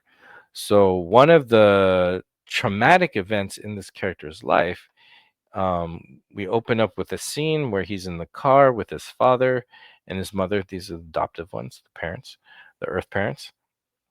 They have an argument to the point where the son, our hero Kal-El, Superman, says, "Why am I even listening to you? You're not my father. You're just some guy who found me in you just found me, you know?" I forgot what we said at that last part. And then the mother yells at his name, like, "How dare you? You're out of line." And then he just be's quiet, and the father's like, "It's okay, let him be. No, no. He's got a point. Maybe, yeah, we aren't your parents, you know, maybe we're just doing the best we can, you know?" Um and that's all we can do.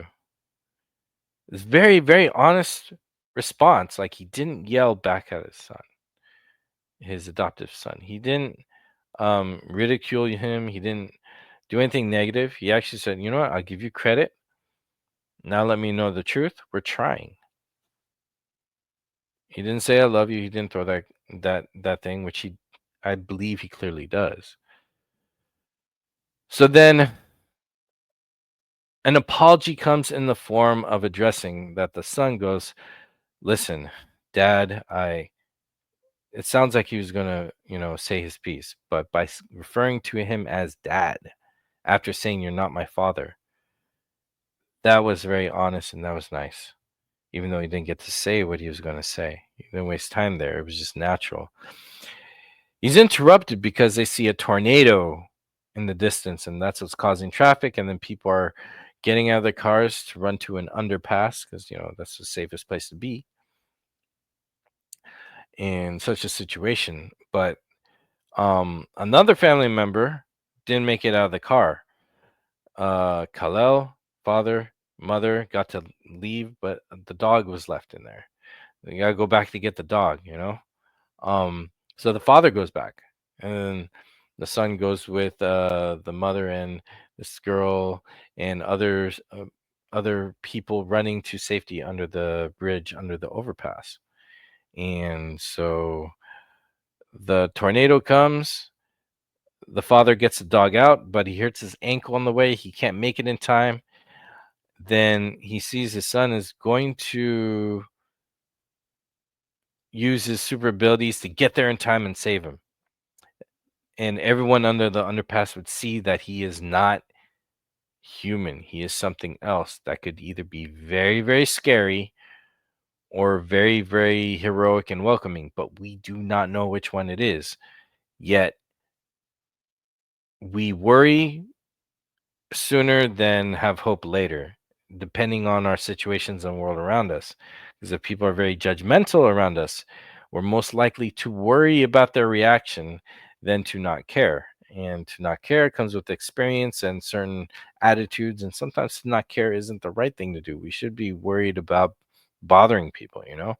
But worrying about what other people think that could be violent is also a very scary situation, too.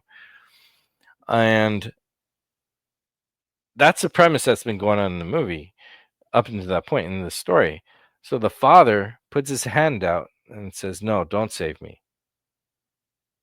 By not saving him, uh, the son is seen as not having superpowers because previously in the story, you see other people in town questioning the son having abilities, saying it's an act of God, even. So then you get that issue of cult worship, possibly. Or people who think you do have powers and then you're just full, or they think you're just full of it, so they just want to bully you, see if it's true. There's so many different ways people react when people do something extraordinary. It could be good, it could be bad, but these parents really cared that he has a normal life and he's not ridiculed and it doesn't screw up or scare people, even that they're just like, no, I'd rather die so you could have a safe, better life. And it's worth it to protect your well-being, even though this person has so many abilities and is invincible, even, right? Nothing can physically hurt him, but emotionally hurt him. They're his parents, you see. They know that could happen, right? So he gives up his life. And if you know Superman as well as I have come to know out of the comics I've read, I haven't read them all, but I've read a bunch. Superman is the type that he's told a suicide jumper before that he will not force himself on someone, and he has seen suicide jumpers before where he had made the promise not to save him, but he's there to try because he doesn't want to force himself to stop you from suiciding. Like you'll have firemen drop kick people back into the window that they're going to jump out of, just to save them. Superman is the type of person who wants to heal you. He doesn't just want to save your life, he wants to help save your life. And by that, he wants you to be healed. So there's this wonderful issue written uh, by Joe Michael Straczynski where he's talking to a suicide diver, and he brings this to their attentions because she's like, "No, you're just going to overpower me because you're stronger, and you're just going to get me from this. But I hate life. I want to end it, and all this." I'm adding this emotion because it's a comic book, right? Just by the expressions how they drew her face, it felt like that's the energy she had.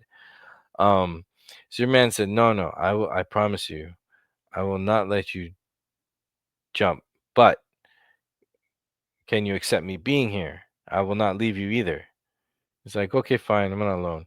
So she sat down at the ledge, and Superman stayed with her all night. He didn't budge, he didn't move, He just needs solar energy. He doesn't even need to eat or sleep, you know what I mean? That'd be great. Imagine what hours I could do with that 56 plus to the 72, right? But anyways, and he talked her into trying to believe that her life will get better at some point, and he asked her to take his hand. He didn't force her. And then she reached out, took Superman's hand, and he hugged her and took her down to safety. He waited a whole night, all night, just to make sure she's okay. That's how much Superman respects other people's individual decisions. Even in All-Star Superman, you go to that comic book, when the Kryptonians were free from a little bubble and they wanted to take over Metropolis because they're super powered. So they're like, okay, we're going to be your rulers. Bound down to us, always will mess you up. It's very Homelander like, because they were adults that came to Earth and decided to, all right, well, we're gods to them, whatever. They didn't grow up as a human like Superman did. So Superman stood up against him, and I think he fought them, and that's when they cracked the moon. Actually, that uh, they said, "Well, we're here, we're powerful," or something. They were trying to justify what they were doing to the humans, and Superman elaborated to them. He's like, "Their fate shouldn't be a decision that we make. That's not our right, or that's not his right." So Superman inherently is good to the point where he respects other people's decisions. And if they say no, Superman, in his mind, this is what separates Superman from Batman. Superman cares more about your decision, your well being, and honoring what you want. And if you say, don't save me, chances are, maybe not all the time though, Superman will honor your wishes, you know? So when the father says, don't save me, to a younger Superman who's not even at that wisdom level yet.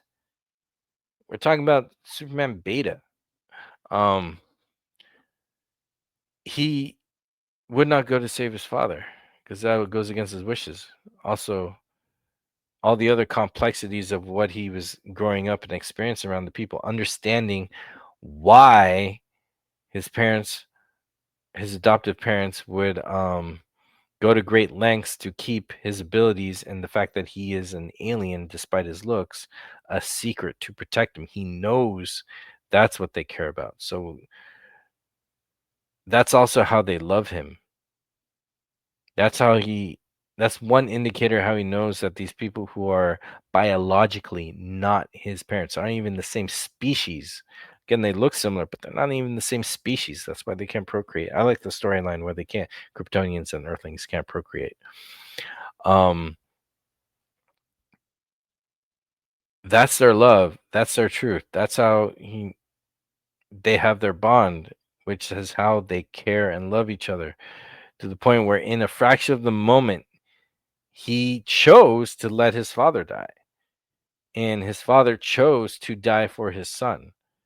And that's a decision they both made on the same page together. Okay, so now that I told you this story with everything's connected, I promise you. So now I told you that story. We go back to the elevator. Different people have different responses. Some people thought that was stupid. Some people thought that was out of character. Some people thought that's not how parents should be. Some person said, "Hey, if that was my kid, I would say, yo, come save me, fool. What are you doing?" And you know what? All of them are right. If you loved that and was moved by that, you are right. If you did not like that, you thought it was stupid, you are right. If you say that's not how parents should react, you are right. And if you are like parents who say that is how you act, you are right. That's what's beautiful about it. But the empathy, all right, the higher mental experience and stimulation in your brain is understanding why it's right for them. You understand? My mother was moved by that scene. I was moved by that scene. This was her first time seeing it. I sat next to her. Sometimes, you know how you love someone, a friend, um, your um, boyfriend, girlfriend, or your parents, or your kids, um, family members. You love them and appreciate them so much that sometimes you want to introduce something to them to see how it is to them to either join in or with you on stuff, or if they don't, at least they understand you better for what you love, and that's enough. It's sharing an understanding of an experience that the cinematic experience can give you. And that scene is beautiful because um my mother was moved because she's like, that's what I would do. And I was moved, I was like, that's what I would do too. Or I agree with that. So here's the advanced part. The advanced part is understanding what other people are going through and understanding what they value and how they react to that situation, be it the same as yours or the opposite as yours, or some you don't wouldn't do if you were in those shoes, or some you would do if you were in those shoes. That's obvious, but the most important and advanced way to feel and look about it is understanding what it is to them that's experiencing it, you know, and understanding what they're going through to where you feel what they're going through, even though it's something you may or may not do if you were going through that. That is something important that helps your understanding of other people's situations. Understanding other people's situations, that helps your empathy. I believe that. And I understand that some people are non-sympathetic, or your sympathy, I should say. Empathy and sympathy. I'm going to look up the difference with them. But that is an important factor to understand. You either understand, sympathize, and really value what they value, so you can understand and have empathy for what other people go through. All right. Uh, that's a cinematic experience. And that's what I love about cinema so much. That's why if I can make my contribution to something I love so much that has helped me in places that I couldn't put into words, and grew from and became a better person, looked at the world with more appreciation and true glasses. Some people just look at the negative and it taints everything, which I can see you can't do. It's very easy. There's plenty of stuff to help you out with that. But if you look at the world for what it is and sympathize with the human experience, because we're all built the same way. That nervous system situation I was telling you, not situation, but the nervous system I was telling you about, it has a maximum performance speed for everybody that is the same. What makes everyone different is that the speeds are not all the same. Some are lower, some are unhealthily lower, and some are in the normal range or a little bit above. And I'll go more into nerve health another podcast, but we want to focus on the spirit right now and the mind, because all of it's connected. And what was I going to say? So as all of it's connected, what we communicate with each other, what we do to help humanity, I believe that not only the thing I admire and love so much with cinema is like something that's my favorite pastime or hobby. I kind of don't like the word hobby for certain things. This is work. This is work I love to do. And storytelling through the cinematic experience is, again, the most beautiful thing to me, because in order to make it, you need to be able to work with people, you need to be able to write, you need to be able to visualize, you need to be able to uh, use all your artistic abilities, or and or not or work with other people who do that as well, because it's a one art form that requires multiple art forms to be integrated and utilized in it in order to bring it to fruition and completion. And that is a beautiful thing. And that is my personal calling. It's not what I'm making a living off of. So um, that is one of my stressful things. That is what makes me feel spread too thin because I got to do so many things to get by and fund my well-being and what I have to do, and I have to do so many things to take care of my health because it's about time I get better day by day, appreciating, accepting, and loving myself as God has blessed me with being here. Alhamdulillah, I'm so thankful, and I'm learning that no now more than ever. The closer I get to God, the closer I get to doing good things, the closer I get to my family, humanity, friends, and doing all these good things, working on that higher frequency that fuels your whole nervous system and well-being, rather than a low grade of negative stuff that's like bad oil that doesn't really do good on your car going through, and creates problem and guck over time.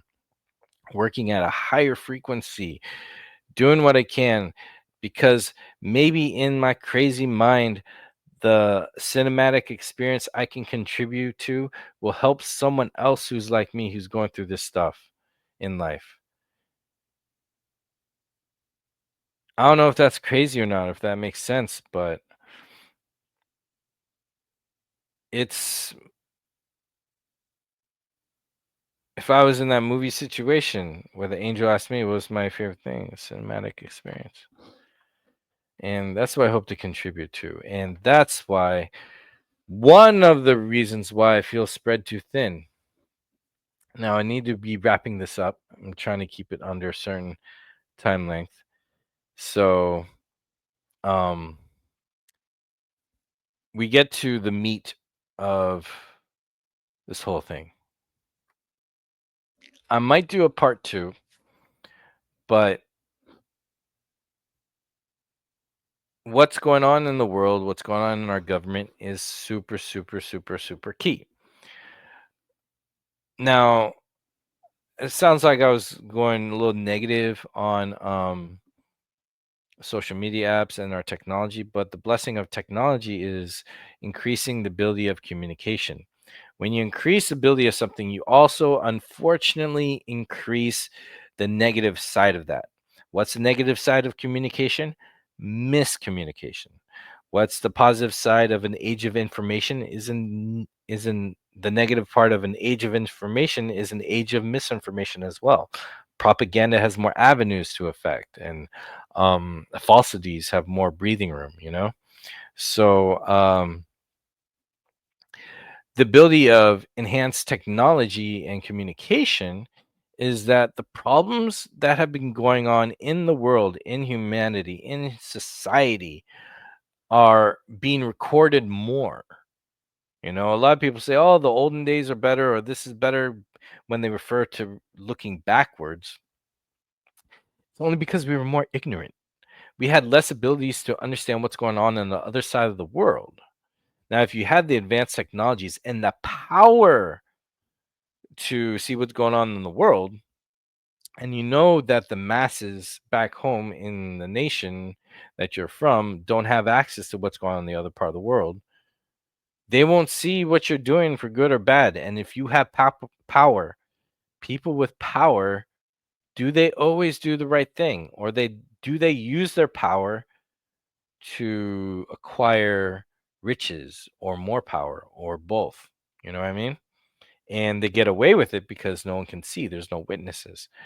But the beautiful thing about technology, and I think this is why so many corporations invest in ads and distractions and getting you invested in another area of technology than using technology to spread culture, art, journalists sharing the truth of what's going on, people making documentaries so you can understand the world in this, using technology to FaceTime or even see like a physician from far away, or to help um, deep sea diving of um, oceanography, um, using technology to explore more the galaxy and outer space. It says in the Quran, we're meant to explore. Outer space is there for us to explore, um, and see the everything and understand ourselves. And maybe that's what we need for survival for the human race, or whatever. We don't know, but technology helps us learn and understand, but also technology helps hurt people too. So there is an ugly truth of what's going on, and you already know I am in solidarity with the Palestinian people. It's not a choosing sides thing when you catch up to what's going on. And I implore you to check out my Instagram, scroll down to the bottom, not the very bottom. I have a lot of stuff, but scroll down to around let's say November 2023 and scroll up. Everything you see there, look into. Look into. All my episodes I've talked about occupied Palestine. Check them out because the situation hasn't changed from what I caught up with, what I discovered, what I shared with y'all. It's very available. And not just me, so many people have been covering it for like so many generations and years because this is a continuous problem that's only getting worse because the solution is being ignored. People speaking up about what's going on are being vilified and slandered, and there's laws being put in place to threaten imprisoning people for using the First Amendment freedom of speech. And I know that's BS because the KKK is still operating in America and it's not labeled terrorist group, and freedom of speech protects them at their rallies and other supremacist rallies. And I'm saying from what I've seen, um you have law enforcement protecting them and making sure things don't get crazy. But then when a bunch of people stand up for uh the freedom of another people in a different part of the world, then the law enforcement is targeting us as a problem when we're having peaceful protests. So um catch up when you can, if you haven't already, to all the stuff I've been saying.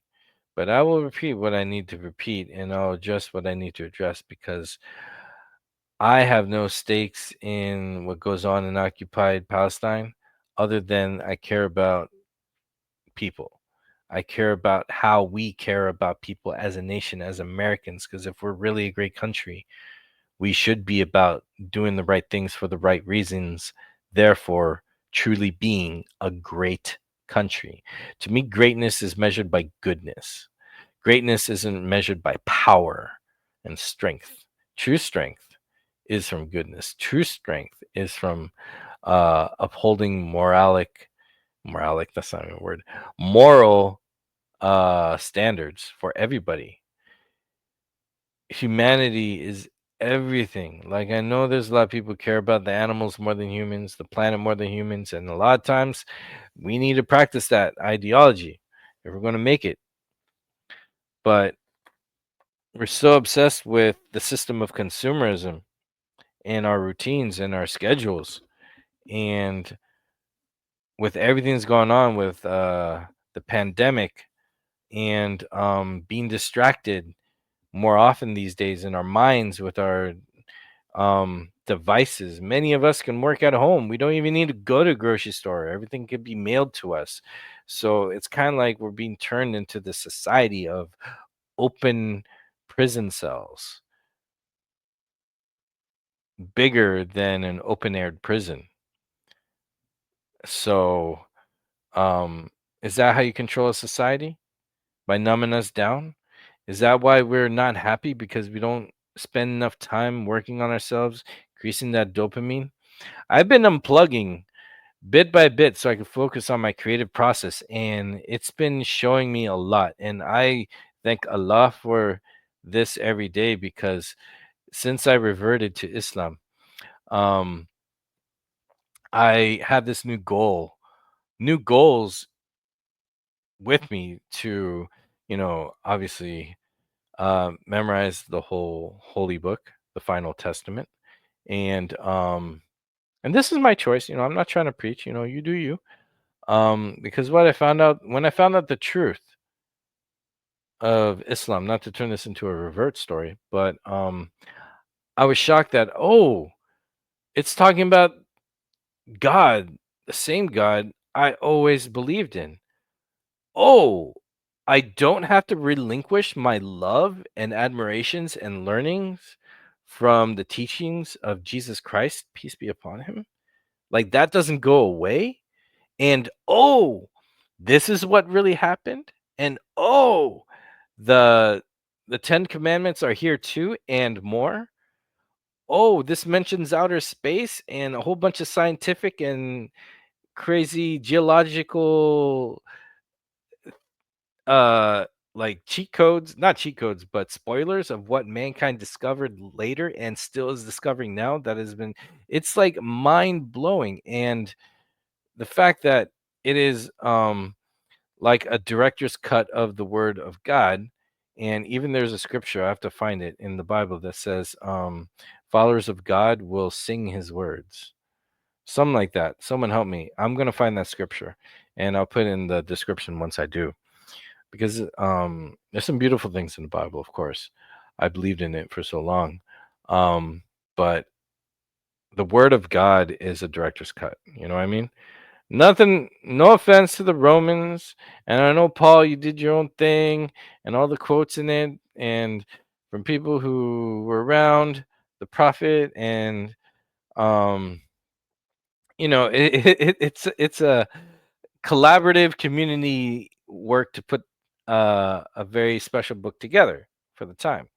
And it took a lot of collaborative efforts to make adjustments over time too. And that's something I knew for a while also. But I was like, hey, I mean, this is the closest we're going to get. But I had no idea what the Quran was until I studied Islam and I read the Quran. And I did not know that there was more. And I did not know that it's dedicated to praying to God, who I've always believed in my whole life. And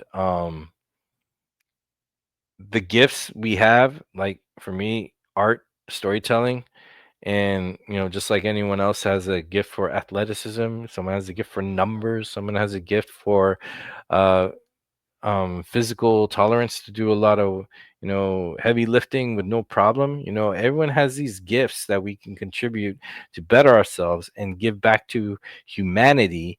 And then as a whole, as one family on this planet, we can take care of ourselves and we could be better and we could live in harmony and we could have peace and we could be happy, because humanity has been ready for happiness for a while. Big powers need friction and conflict so they could thrive and make money off of it. It has nothing to do with peace and prosperity that way. So we're slave to this toxic system that is man-made, where we have God-given gifts to give back to better humanity and ourselves in the process by doing so. And that should be the focus, ladies and gentlemen, because that's where we find empathy. When we cater to these conflicts and to um, be hard and cold blooded, focused on success. Not saying that that's how you get success, but I noticed that there's a certain aggression and a violent reaction to profiting off of someone's suffering. Occupation, for example. Um, an apartheid government, and we're looking at this critically, right?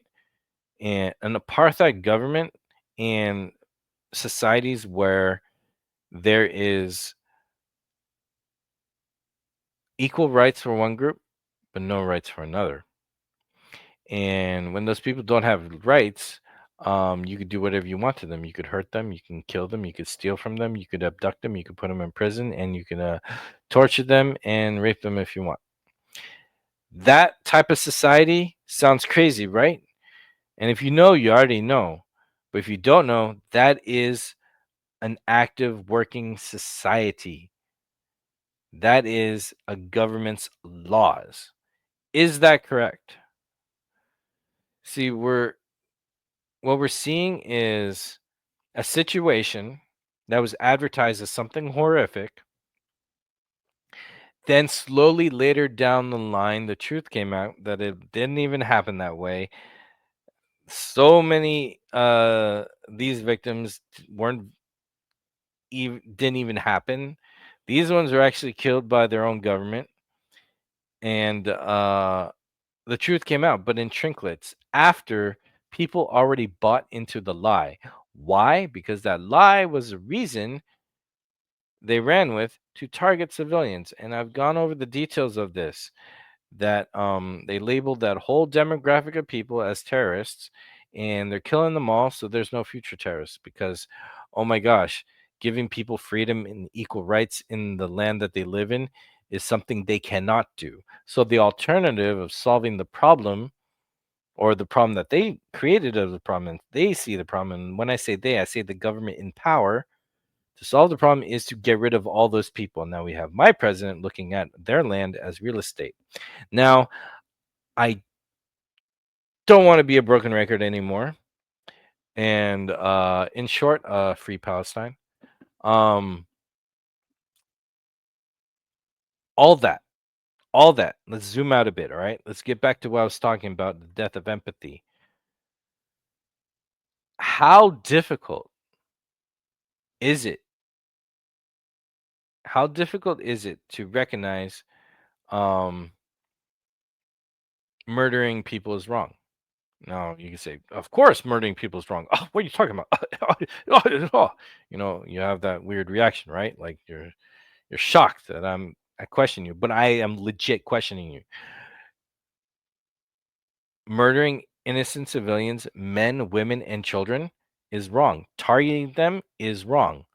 So if this is a government's response to attack a militant group for attacking them, why are you targeting civilians?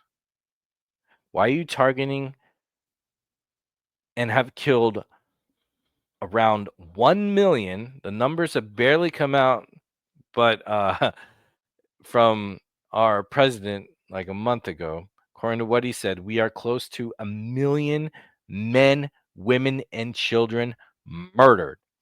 And we have many, many, many, many, many, many, many amounts of evidence, proof, and eyewitnesses from the killers themselves as well, that civilians were targeted. Civilians were targeted. Journalists were targeted. Medical aid workers were targeted. Is that a war? Now, this is why I think empathy is dead or dying. How come that doesn't bother you? I'm going to try and answer that, or find answers to that right now. Maybe it doesn't bother you because it's far away. It's not even here. Why bother, right? So if it's far away from you and you're safe, then you're safe to also not care, right? And there, once you make that decision, that whole problem is solved for you. You go about your day, do whatever, right? Or you agree with the military targeting civilians because you agree that um, the actions of a resistance group labeled terrorist, and then they're a militant group, whatever. Um, the actions of them mean that their whole ethnic group should be killed. If that's your belief, then you don't care and you're just waiting for this to be over, for it to be done.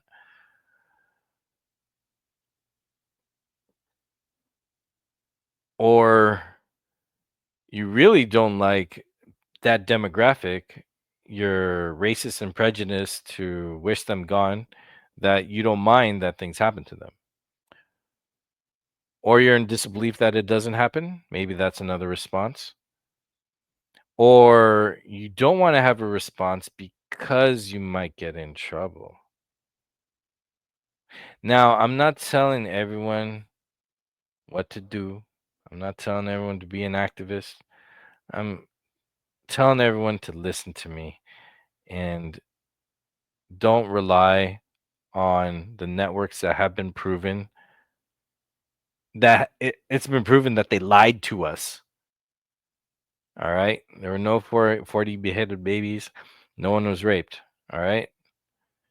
Um, it was innocent people died. You don't need to add false tragedies to something that's already tragic. All right.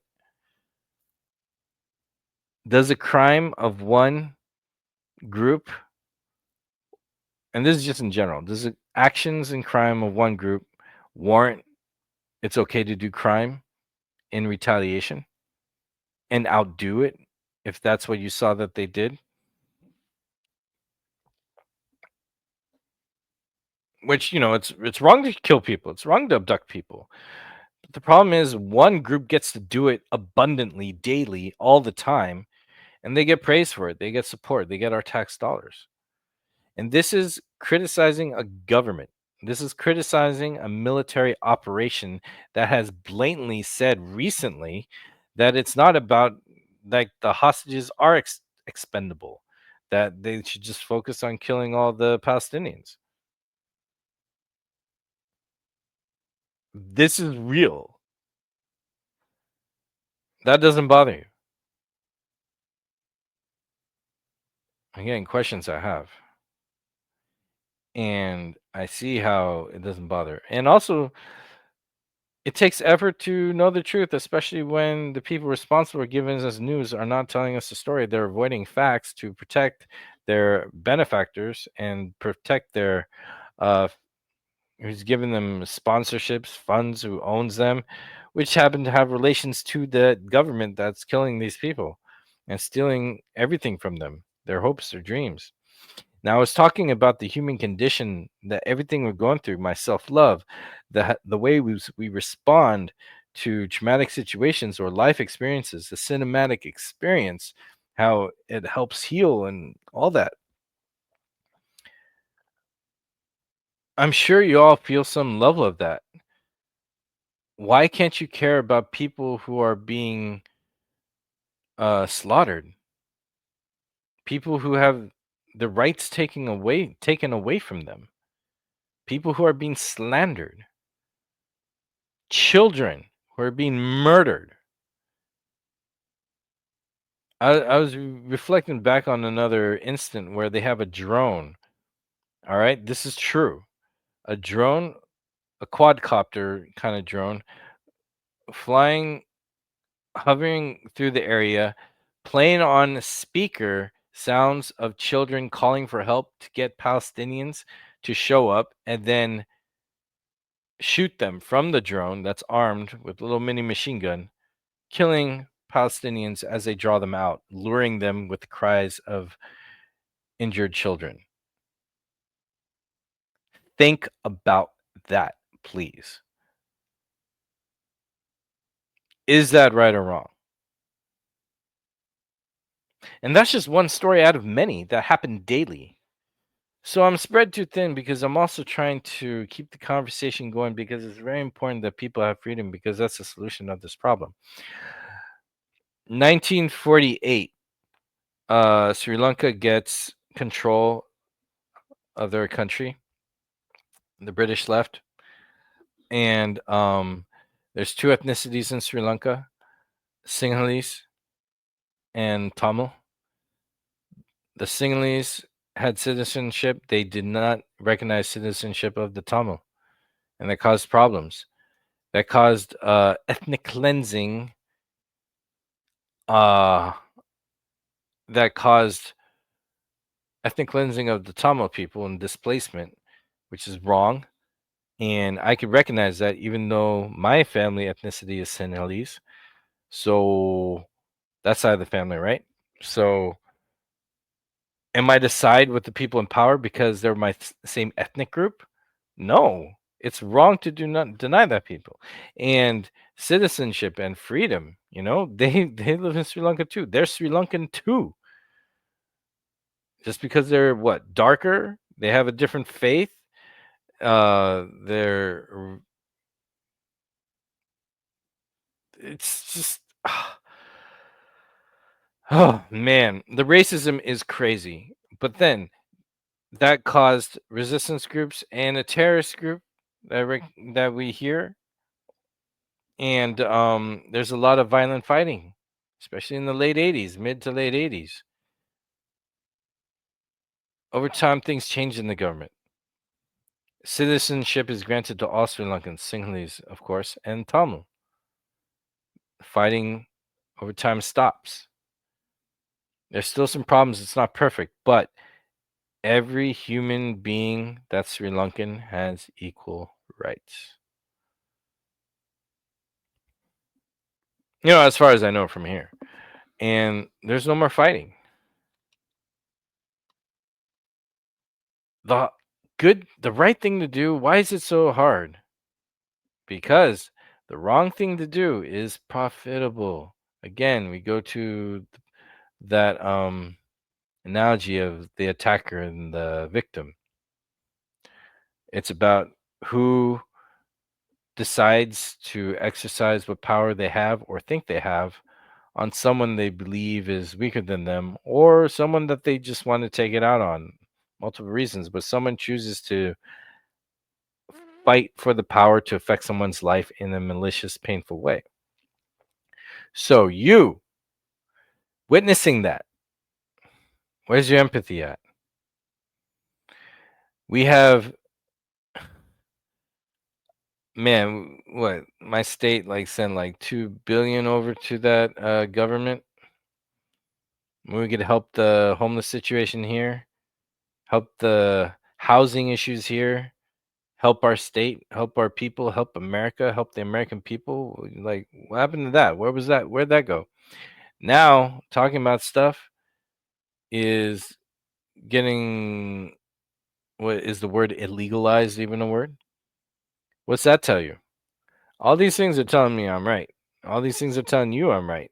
Not just me, but everyone else who's seen the whole story. See, the whole thing with this, with what's going on in occupied Palestine, it's like a movie in the sense that you know how you tell someone, "Hey, I saw this movie. Did you see it?" And they go, yeah, I saw it," when they clearly didn't. They're just saying it either to uh,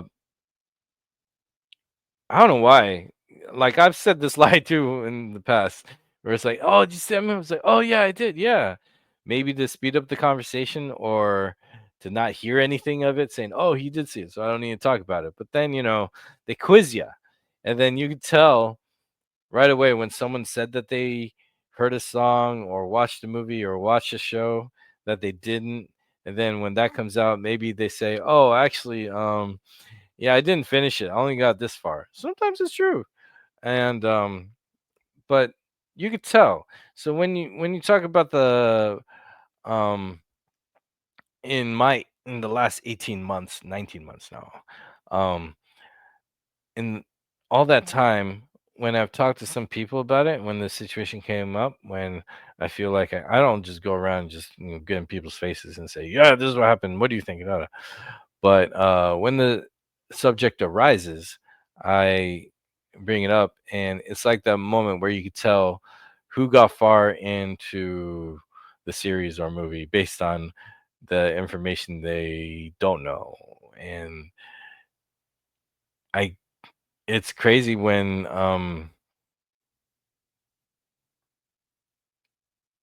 man, it's heartbreaking how even in the Muslim community, not all Muslims even know what's going on there.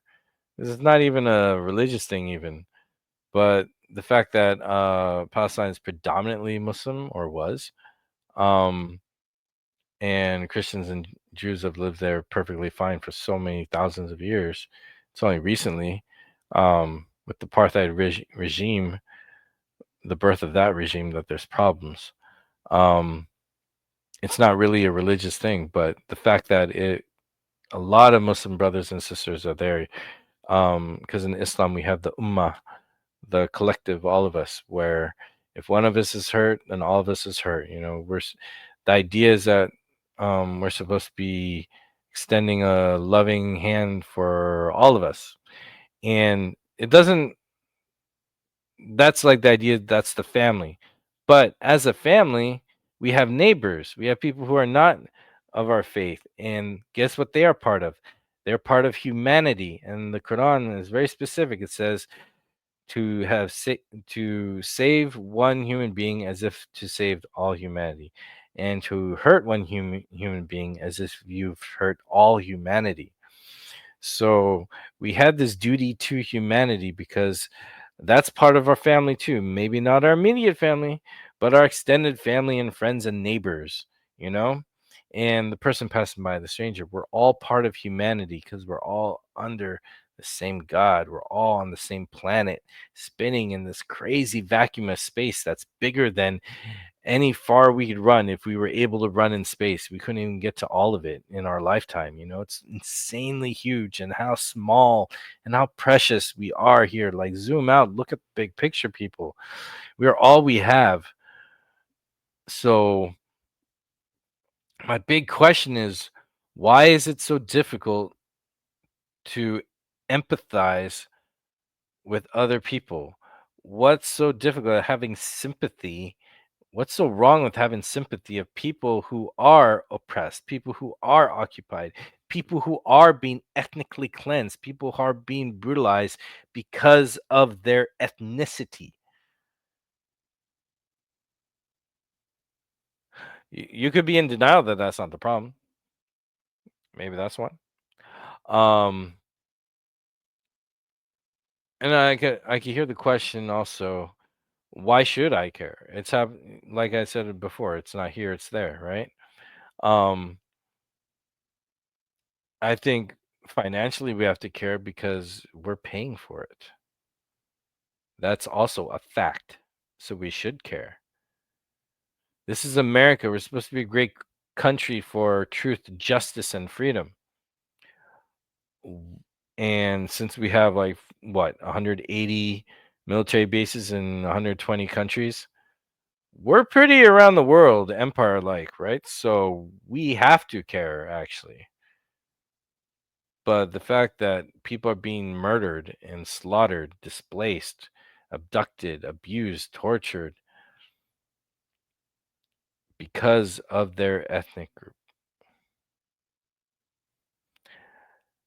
That is what's happening. Whatever the quote quote justification or reasoning behind doing war crimes, that is what's happening. And I don't see enough people caring. And I don't understand why someone's freedom is offensive.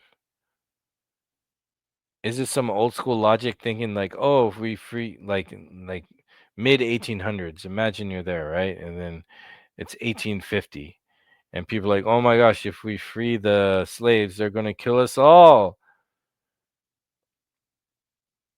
What's up with this supremacist type of thinking that for one people to be free and have equal rights, another group must die? What's up with that stupid genocidal nonsense? You know? I mean, the whole thing is that never again to anyone, right?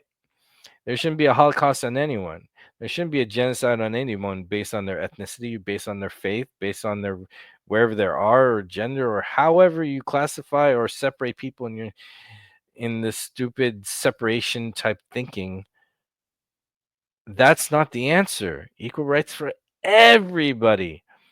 What's beautiful about the movement is that there's people from all walks of life, all walks of faith, and what's anti whatever about criticizing government? When you criticize China, does that make you anti-Asian? Criticize Congo, does that make you anti-African? Criticize France. Does that make you anti-white?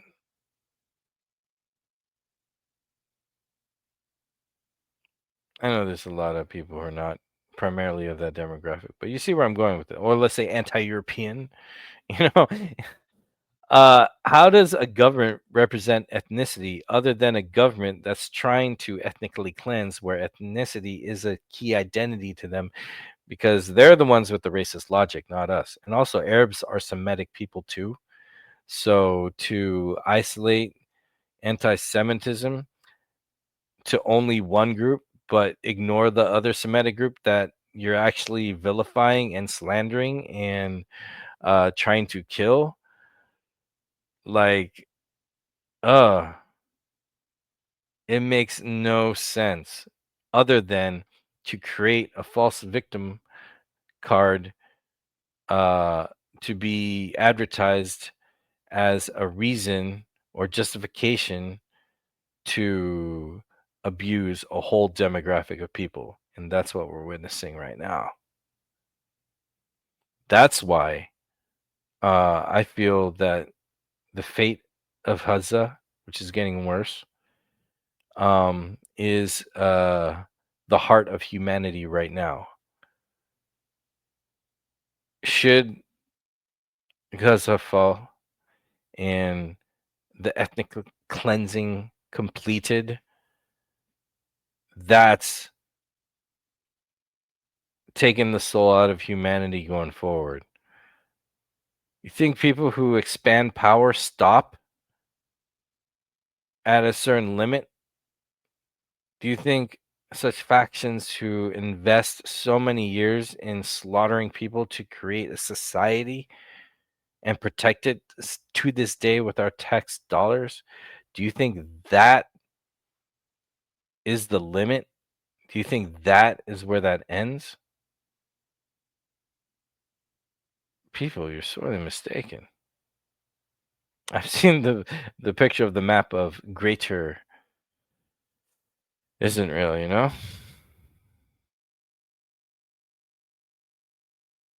Where's our empathy? Is it dead? So I thank you for listening. If you came this far, um, I really appreciate it. It's close to 2.5 hours of me just talking. Welcome to podcast, right? I hope it helps, and um, I hope I see some answers soon of how to save people, how to stop these crimes against humanity. You know what I'm saying? Because while I'm doing everything, following my dreams, paying my bills, some butter spread on too much bread, um, my heart goes out and my time that I could spare gets put into um, freedom for Palestine, because that is the path to peace. That's the path to everyone living in harmony once again with equal rights. And if it's a lot, it's because it's a reflection of us. Anytime that our empathy is needed, our sympathy is required, our understanding is crucial, is a time of reflection. And in my experience that I shared a lot with you, it's a lot. So I understand the intimidation, but have faith in God. If you don't believe, then have faith and hope. Have faith in humanity and have faith in yourself. And together we could do this because we need each other. We're all we got. Everybody, everybody worldwide, you know? We are humanity. We are our family. Whatever walks of life you are, whatever, wherever you are, whatever you believe, as long as it's good, you know, respecting others, uh, we could all thrive just, being chill and enjoying life, following our dreams, and sharing our experiences and giving back to humanity with our God-given gifts instead of denying equal rights to people and abusing them for materialistic values or lands and power, you know? So, do you believe in God or do you follow and praise God, guns, oil, and dollars? It's one of the two. And I hope you choose what's right for humanity. And take care of yourself, ladies and gentlemen. We got so many hours in the week, 72 that we calculated here. If we get 6 hours, 6 hours is the minimum you need for your brain to recover. Eight for your body, 10 is max. Don't go more than that. Don't go less than six. Um, don't go more than 11, but still don't go more than 10. And I hope you make time for yourself because you need to be healthy. You need to be strong. And we all need to be in the right mindset and mature spiritual and mental health state to be good functioning human beings for our own happiness and others, man. We have a better time when we're all getting along, having a good time, or at least respecting each other and letting us be, um yeah. So thank you so much. Like and subscribe if you want to support me, hear more of this, and I'm gonna do more of these as much as I can. It's been far too long. Life gets lifing, and I'm not gonna give up, and I'm not going anywhere. So that being said, I wish you well. Hope you have a good day. Make sure you're hydrated, get your rest, be kind to yourself, be kind to others. Much love and God bless. And I catch you next time.